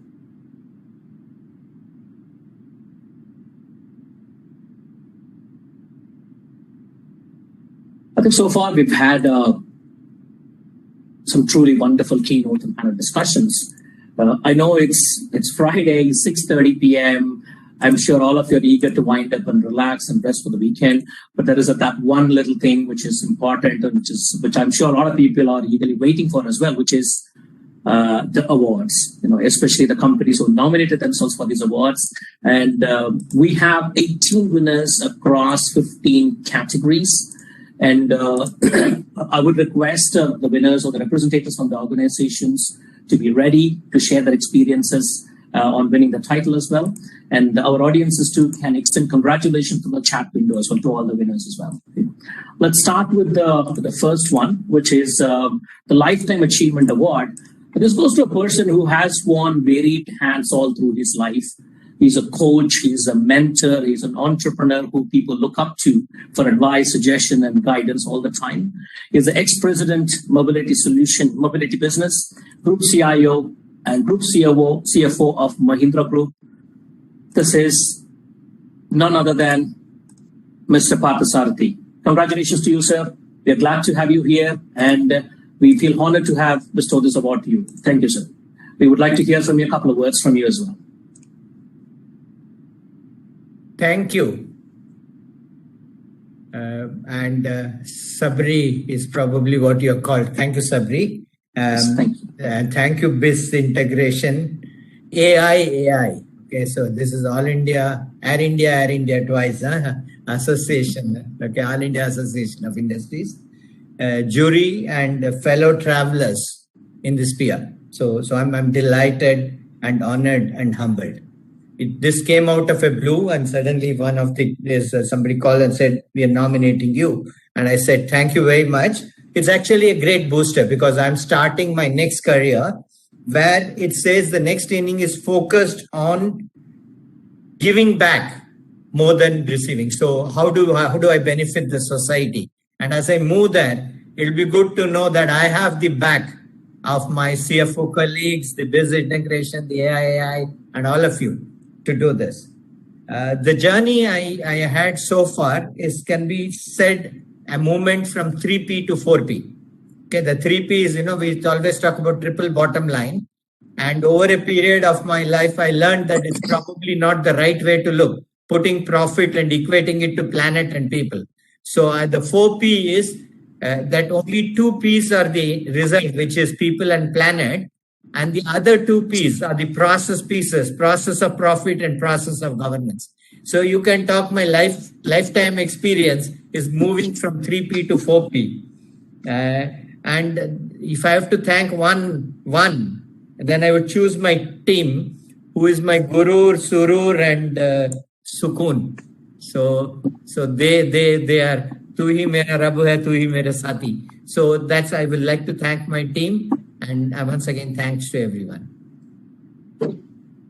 Thank you, sir. Always great to have you here with us. Thank you.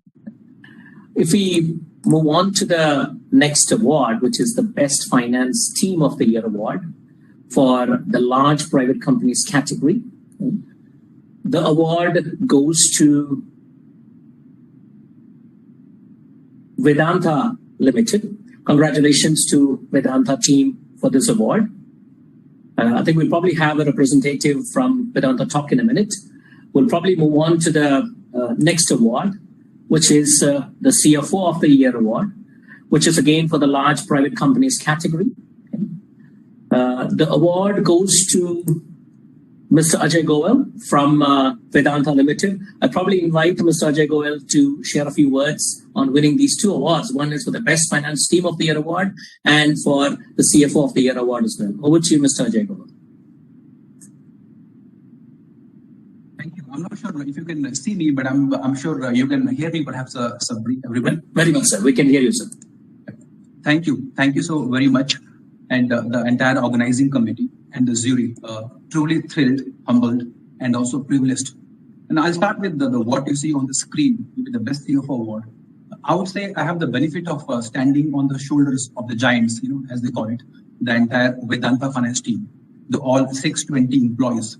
And I have the benefit of working with them and rubbing shoulders with the best. I'm only a messenger. They are the truly messenger. They are the message truly. So thank you again, the organizing committee, Zuri, and all my fellow colleagues here. Now, the second award for the Best Finance Team, I think that one is really special to me and very, very close to my heart. Any team award is always special. And again, the entire Vedanta Finance team would be very, very thrilled to know about this award. And we all feel collectively very, very humbled and privileged. This award will for sure motivate us to do more, as we move on. And again, I'm expecting this award from our team's behalf. Thank you again. Thank you, sir. Congratulations to you and to your team for this award. Well done. If we move on to the next award, which is for the Best CFO in the BFSI segment for the large private companies category. There were a lot of nominations in this category. Eventually, there is always one winner in this, which is the award actually goes to Mr. Rikhil Shah from SBI General Insurance Company Limited. Congratulations, sir. Well done to you. If we can have a couple of words from you. Am I audible and visible? Very much so, please. Yeah. Thank you for this. And I'm extremely glad to be gratified with this recognition of Best CFO in BFSI category. Awards like this pushes us to achieve milestone year and year. And I think I'm grateful to the organizers and the jury members for recognizing me. In fact, I'm grateful to my organization for giving me this opportunity. And a leader is always empty without its team. So all credit for my team members who have contributed and backed me in getting the desired results. And nowadays, the CFO role is also going under the paradigm shift where we all are moving into a strategic partner of the business. So day by day challenges are going, and these all awards pushes us to achieve these things. And I'm thankful to organizers and jury for this. Very well said, sir. Thank you, and congratulations to you and your team as well. Thank you.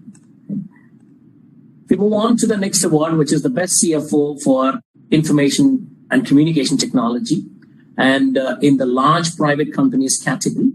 The award goes to Mr. Ganesh Shankar Raman from CFO Technologies Limited. Congratulations to you, sir. If we can have a few words from you on this award, please. Thank you very much. It is indeed a great honor, and I'm happy and feel privileged for being selected for this award. I humbly accept this award with great responsibility and pride. These awards, as other awardees also mentioned, that it gives a lot of respect, and it would enhance our commitment and focus. I would like to thank all the members of the jury for selecting this award for me. And I'd like to take this opportunity to congratulate other members, other awardees for getting their respective awards for which they deserve. Last but not least, I'd like to thank Business Integration for doing such a wonderful session. Thank you very much. Thank you, sir, and congratulations to you again. Thank you. Thanks. Thank you. We move on to the next one, which is the Best Finance Transformation Award in the medium private companies category.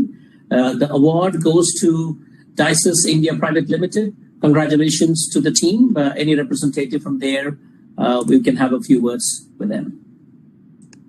Yes, good evening, everyone. I'll try to please let's connect to the video. I'm sorry about it. So I'm very honored and privileged to, on behalf of the company, to accept this award. And Dexterous India Private Limited embarked on a integration program of two big companies. We are a $450 million company in the US, and we acquired another $450 million company in the month of March. So we doubled our size, and you can understand the enormity of the integration and transition process that we had to take up to integrate the systems of both the companies. And thanks to my entire team, the IT team, and the other teams involved, we were able to do it with the help of meticulous planning. And within a span of about 2 years, 2 months, we were able to achieve the integration and go live. And we had the help of and the support of the management in this, and we had the support of the other company's team as well. See, because it was a mingling of two cultures, the integration and transition of the systems from the previous legacy systems that they had to this system, and as a result of which it was a challenging task, and we were able to achieve it without any major issues. I thank the Biz Integration team for a fantastic session. I've been attending this session from 3 p.m. itself. I logged in at 3 p.m. and the panel discussions were all fantastic, and it was very informative, and I could gain a lot of knowledge. Thanks to the team, and thanks to all the panelists and the jury for having selected Dexterous India Private Limited for this category. And I should, as one of my previous predecessors said, I should thank my team for this, and the entire credit goes to my team. Thank you so much. Excellent, sir. I think the work, what you did is really transformational, and that is recognition for the work, whatever you have done. Very well done, sir. Yeah, sorry. At last I got my video, sorry. No problem. Yeah. Thank you. Moving on to the next award, which is the best CFO in the healthcare vertical as such, under the small private companies category. The award goes to Ms. Satya, VP from Wilroth Hospitals Private Limited. Could we have Ms. Satya here for a couple of words, please? Good evening, ladies and gentlemen. It's my pleasure to be here. Myself, Satya, CFO Wilroth Hospitals. I consider myself extremely fortunate to have been associated with Wilroth Hospitals, which has emerged as one of the pioneers in the healthcare sector, providing quality and affordable healthcare. Being a CFO in the healthcare industry is very, very different from being a CFO in any other industry. It is not just about spreadsheets and balancing the books, but it's about dealing with emotions and sufferings. It is about deciding where to draw the line between profitability and humanity. I would like to use this platform to express my gratitude to the people who have made me what I am today. Firstly, my dad. It was my dad's dream that I should become a CA, but I lost my dad just before my CA examination. Though life challenged me and I had 1,000 reasons to exit, but his dream pushed me forward to break all barriers. And here I am, a proud daughter, and now as a CFO awardee. And thanks to my family for being a pillar of strength, with special mention to my loving kids for understanding my hectic work life and busy schedule. Winning this award would not have been possible without the inspiration and support from our senior CA, K.M. Mohandas, who has been a guiding light to me. And a big thanks to my whole family of Wilroth. As per a Japanese saying, better than 1,000 days of diligent study is one day with a great mentor. I would like to express my gratitude to my mentor, Chairman and Managing Director of Wilroth Hospitals, Dr. Rajesh Jagannathan, for having entrusted me with the opportunity to serve in a hospital known for its humanitarian services. He has always been instrumental in pushing me forward beyond my boundaries and for providing a challenging environment to progress in my career. Last but definitely not the least, my heartfelt thanks to the organizers and the jury for the recognition. It's truly an honor. Thank you. Well done, ma'am. Congratulations. That's true grit and determination in play there. Ladies and gentlemen, you would have seen, what Ms. Satya had to go through to come up here. So well done to you, ma'am. Moving on, if we move on to the next one, which is the Best Finance Team of the Year award for the Small Private Companies category. The award goes to Tripart Logistics Private Limited. Congratulations to the team. If you can have a representative from the team and to share a few words with us, please.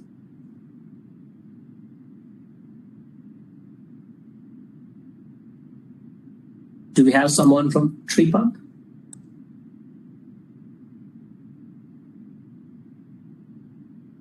We'll give another 10 seconds to see if we can find someone from the team.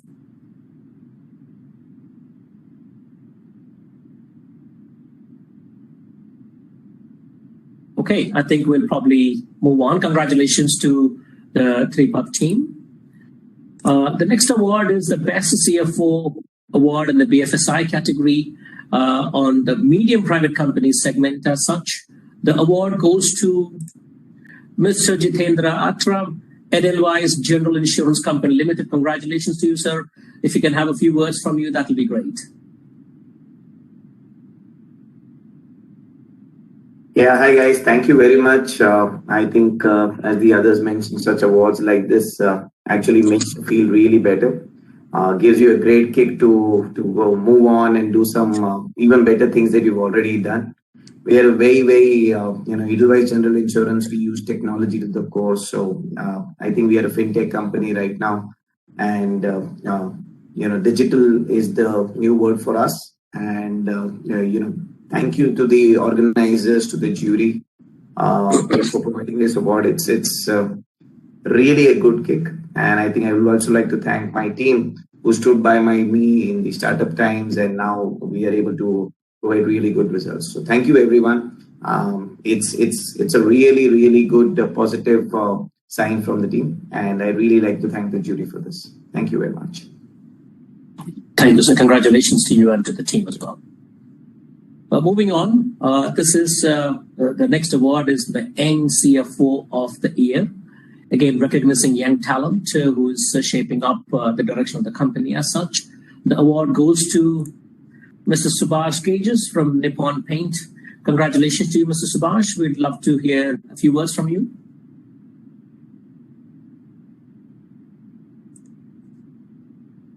Mr. Subhash, you are with us.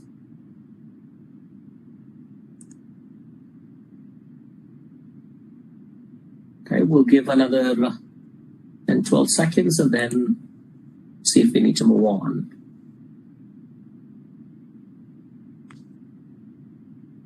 Okay, I think we'll move on to the next award. Congratulations to you, Mr. Subhash. The next award is the Best CFO in the e-commerce category. Again, using digital technologies as such. And I think we saw a lot of that in display earlier in terms of sharing insights about how they are using technology. The award goes to Mr. Hitesh Uppal from Magic Bricks. Congratulations to you, sir. We would love to hear from you.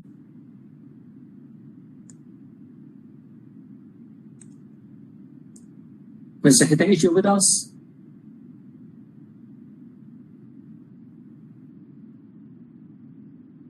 Okay, we'll give another 10 seconds to see if we can find Mr. Hitesh around. Okay, I think we might need to move on. Moving on to the next award, which is the Best Finance Director in the IT segment as such. And the award goes to Mr. Sanjay Agarwal from Microsoft. Congratulations to you, Mr. Sanjay. Are you with us? Yeah, hi, Sabarinathan. I'm there. You can hear me? Yes, very much so. Please, sir, we would love to hear from you, please. So thank you, Biz Integration and the organizing committee and the panel of juries for this recognition. Truly humbled beyond words. I'm forever grateful to my company, Microsoft, for giving me a purpose in terms of helping every person in the planet to achieve more. And I think as a company, the way we have been helping our customers and every person is something which is truly inspiring and something which motivates me and really helps me in terms of bringing my best to the job on a daily basis. And these awards really also inspires you to do even more. So thank you for this recognition. Lastly, as I said, this award is on behalf of the entire, Microsoft India finance team. I'm just humbly representing them in this forum and accepting this award on their behalf. Thank you so much. Excellent. Congratulations to you, sir, and to your team as well. Move on to the next award, which is the Best CFO Male in the FMCG category. The award goes to Mr. Pavan Agarwal from Marico. Congratulations to you, sir. And we would love to hear from you a few words about the award and what do you feel?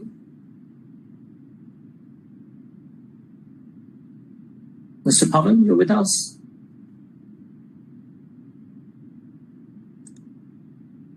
Okay, we'll give another 10 seconds for Mr. Pawan to see if he's around to talk to us. Okay, looks like probably we're not able to spot Mr. Pawan yet, so we'll move on. The next award is for the best CFO in the female category in the FMCG segment. The award goes to Ms. Niranjani from Hershey's India Limited. Congratulations to you, ma'am. We would love to hear a few words if you're around.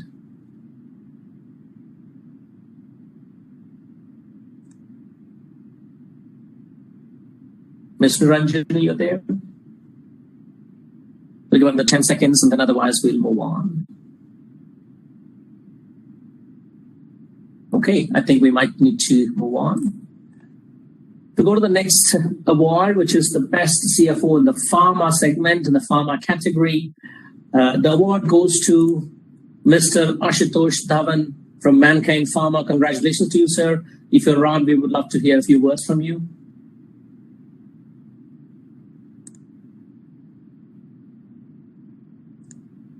Mr. Ashutosh, you're around. We'll wait for the 10 seconds, otherwise we'll move on. Okay, I think we'll move on to the next category, which is the best CFO in the healthcare category for the large private companies group as such. There, the award goes to Mr. Ved Prakash Goel from Dr. Lal Path Labs Limited. Congratulations to you, sir. If you're around, we would be glad to hear from you, please.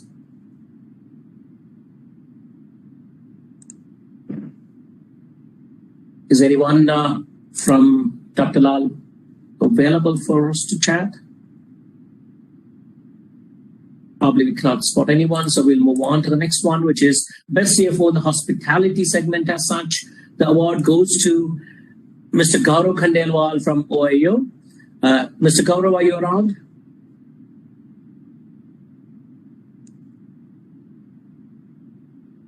Okay, looks like probably may not have Mr. Gaurav around as well. Congratulations to you anyway, sir. Moving on to the last but not the least, the final award for the day, which is the best CFO in the retail segment. The award goes to Mr. Amanpreet Sohi from Mama Earth. Congratulations to you, sir. If you're around, we would love to hear from you. Yes, absolutely. Hi, everyone. Thank you so much to the jury and at the same time encouraging us. Like everyone said previously, I think without the team, we won't be able to achieve what we are, and we won't be getting recognized the way we are. Having said that, I think the role of CFO has evolved. Like an earlier participant was mentioning, we are more of business partners and partner the strategy. And I think I would like to thank the vision of our founders, the way we have sort of scaled in such a short span. So clearly, I want to thank the founders, thank my team, and thanks to the jury for encouraging us. We'll continue to sort of disrupt the way we have been disrupting so far. So thank you so much for the encouragement. Congratulations to you, sir. I think with that, we have come to the end of the awards as such. Many congratulations to all the winners. Absolutely industry recognition by such an esteemed jury is definitely a motivation to work more and achieve more for sure, right?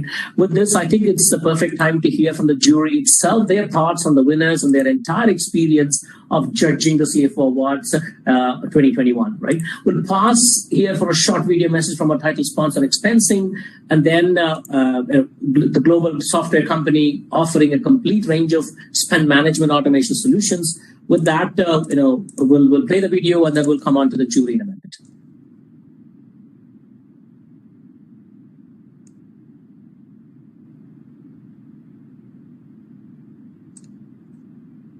Then we'll have the other video, Ganesh.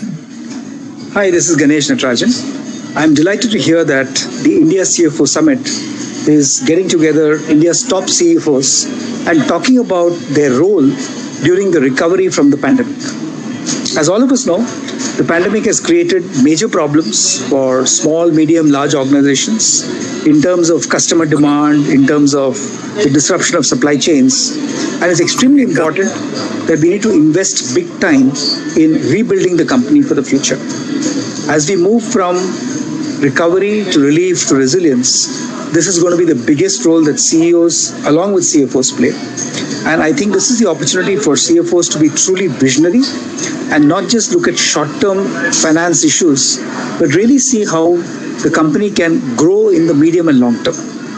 A visionary CFO will ensure that funding is available, will ensure that good projects get backed by appropriate finance, and capital is never an issue for making a great success happen. So as you move ahead with your companies, I really wish you all the best, and I'm sure you will be very strategic in your thinking and make not only a great company, but your own industry as well as the country very, very successful in the years to come. All the best and all. Thank you, sir. I think we might need to, I think we had a slight hiccup in terms of playing the video. We'll probably come back to the video again in a minute. Sir, can I play the video? Yeah, okay, please go ahead. Every CFO and every CPO in the corporate world knows that there is leakage in enterprise spending, accidental wastage, maverick spending, fudging of expenses, redundant purchases. What if leakages could be reversed? Expensing spend management software.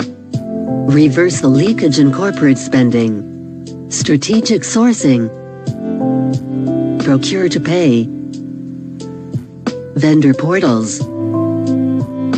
Asset management. Travel and expense. And budget control. Leakages reversed.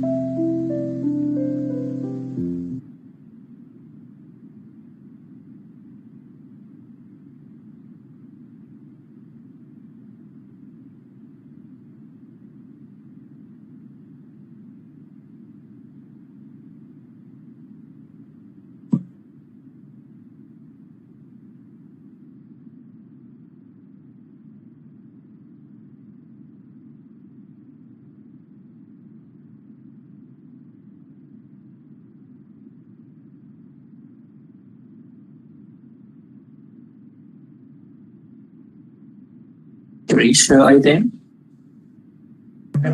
Hello. Yes, Suresh, are you there?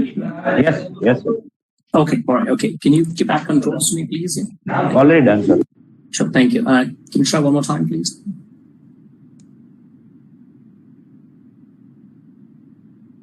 Sir, can you please repeat?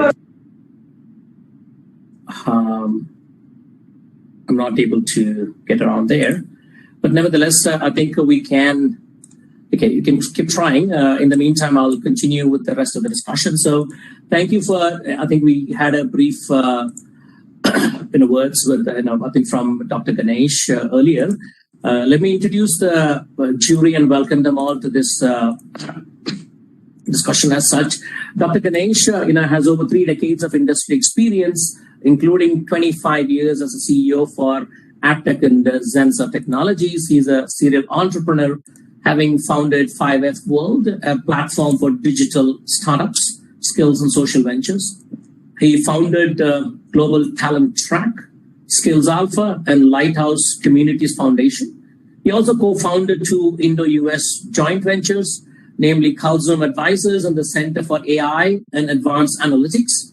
He completed his master's in industrial engineering from NITIE Mumbai, PhD from IIT Bombay, and advanced management program from Harvard Business School.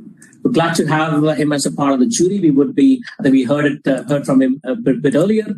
Mr. Vivek Bhatia, the Managing Director and CEO, Tizen Group Industries Limited. We already had the privilege to hear from him during the start of the event. Another esteemed jury member who we have with us is Mr. Kairav Modi, Executive Vice President, Finance, Siemens Limited, India.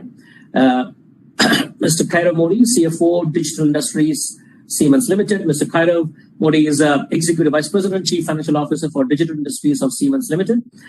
He began his career as a management and strategy consultant at Accenture in 1994 and joined Siemens in 2005. He initially worked as the Managing Director of Siemens Corporate Finance for about 6 years, where he was also heading the mergers and acquisitions and corporate consulting teams, wherein he did multiple top-level assignments for Siemens Germany and also Siemens India. He became the CFO of Digital Factory and Process and drives divisions in Siemens Limited from October 2015, and later became a CFO of Digital Industries from April 2019, and has since been guiding the business in tough business conditions exceptionally well. Thank you, and glad to have you here, Mr. Kairav Modi. And we have Mr. Sampath, CFO from Tata Sky Limited. Mr. Sampath is a postgraduate from IIM Ahmedabad, a chartered accountant, cost accountant, and a company secretary. He has over 28 years of experience across FMCG and services sector industries, including over 15 years with Vodafone at the senior positions in finance and operations. He has been with Tata Sky for about 8 years now. And prior to joining Tata Sky, he was with Vodafone Group in the UK as a regional finance controller for Northern Europe. And in his leisure time, Mr. Sampath enjoys reading eclectically and pursues his interest in playing chess, listening to audio lectures, and running the marathon as well. Very interesting there. Thank you for being with us, sir. We have Mr. Darpan Vashishta, Group Chief Financial Officer from Hero Cycles Limited as well. Again, part of the esteemed jury with us. Mr. Darpan is a seasoned business and finance professional with deep experience into FMCG, FMCD, retail, IT, and B2B. He has worked with eminent companies like PepsiCo, Intel, AAK, Biba, Cadbury's, and Hero Cycles. And presently, he's mentoring startups into the RMG, RTC, QSR, and personal care segment. Thank you for being with us, sir. And we have Mr. Alok Vajpayee, CFO from Adani Connex. Mr. Alok is the CFO for Adani Connex, a joint venture of Adani Enterprises, and Edge Connex, a global data center provider. Mr. Alok is the CFO for Adani Connex, which is a joint venture between Adani Group and Edge Connex of the US, making an entry into the exploding data center market in India. Mr. Alok is a chartered accountant, a CPA from the US, and an MBA from Manchester Business School in the UK. In the course of his career, Mr. Alok has worked across different geographies and varied industry sectors, and mostly in business-focused roles. This has helped him enrich his business professional in his business knowledge as well. And from a personal perspective, giving him an acumen to appreciate situations and solve problems more holistically. Mr. Alok enjoys traveling and networking. He's a keen sportsman. He's a tennis and a badminton enthusiast who's working on his golfing game right now. And he has been awarded CFO Roll of Honor for many years as well. I think we'll start with Mr. Ganesh. I think we had a view from Mr. Ganesh in terms of his thoughts. And now let's move on to Mr. Vivek to share his remarks, followed by Mr. Kairav Modi and Mr. Sampath. Over to you, Mr. Vivek. Thank you so much, Sabri. And once again, heartiest congratulations to all the winners. I think it's really well deserved. And behind each of the awards is a incredible story of resilience, of foresight, of really navigating the ship in very, very difficult waters. So it's really well deserved, and I would congratulate each of the winners from my side. Some of them, I've personally followed their stories, so I can really, also say that it is not just something that they did over 1 or 2 years, but, something that over their careers they've demonstrated incredible performance, and I'm truly very happy for all of them. So congratulations and best of luck once again. Thank you, sir. Thank you. We'll have Mr. Kairav Modi share a few words. Sure. Good afternoon, and I think it's been a pleasure and a great honor to be a part of this great event. I think also from my side, heartiest congratulations to each and every one of you. I think each one is a winner, the best part of it is it cuts across a broad spectrum, right from financial services to manufacturing to startups, to tech startups, etc., FMCG, pharma. So we've covered all the spectrums, and I think it's the panel discussions we had today were very, very, very, very interesting. I was very happy with that discussion, and plus now also for the winners. I would urge all of you, that's my only one message to everyone, is to take this now to the next level. As I also said during the panel discussion, things are changing, the world is changing, and we really don't have the time and the luxury that we had probably in the past. So the faster we move, the better. We need to think big, we need to act fast and be honest. And I think that's my mantra to all of you all, and that's it, and all the very best to everyone. Thank you very much. Thank you, Mr. Karamodi. We would love to hear from you, Mr. Sampath.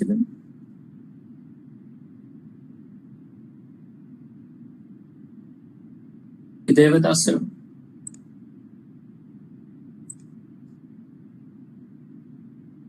Garish, are you able to? Sir, it's not. Okay. All right. We'll see if we can hear from Mr. Darpan now, and we'll end with Mr. Alok Bajpai. So, first of all, it's a privilege to sit amongst the jury, for such dignified, such talented, award recipients. More of an honor for the jury also, not only for the people who have got the award. My heartiest congratulations to all of you, and all the best. Hope to see you all in coming days. Thanks. Thank you, sir. Let's see if we have Mr.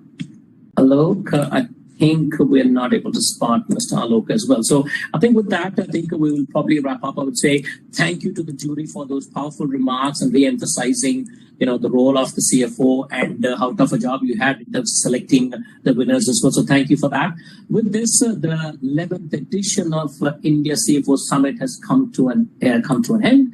I would like once again to thank our title sponsor, Expensing, and gold sponsor KNAV, without whom this event would not have been possible. I would also like to thank our knowledge partner practice, technology partner ZNet Technologies, supporting partner All India Association of Industries, and media partner Wire19, and all our jury speakers and everyone who joined us for making this event a grand success. With that, I would like to say thank you. Take care, everyone, and let's hope to meet in person for the 12th edition of the India CFO Summit on 18th of February 2022 at Radisson Blu Hotel, Bengaluru. Thank you. Stay safe. Thank you. Take care. Bye-bye. Bye-bye. Thanks, everyone.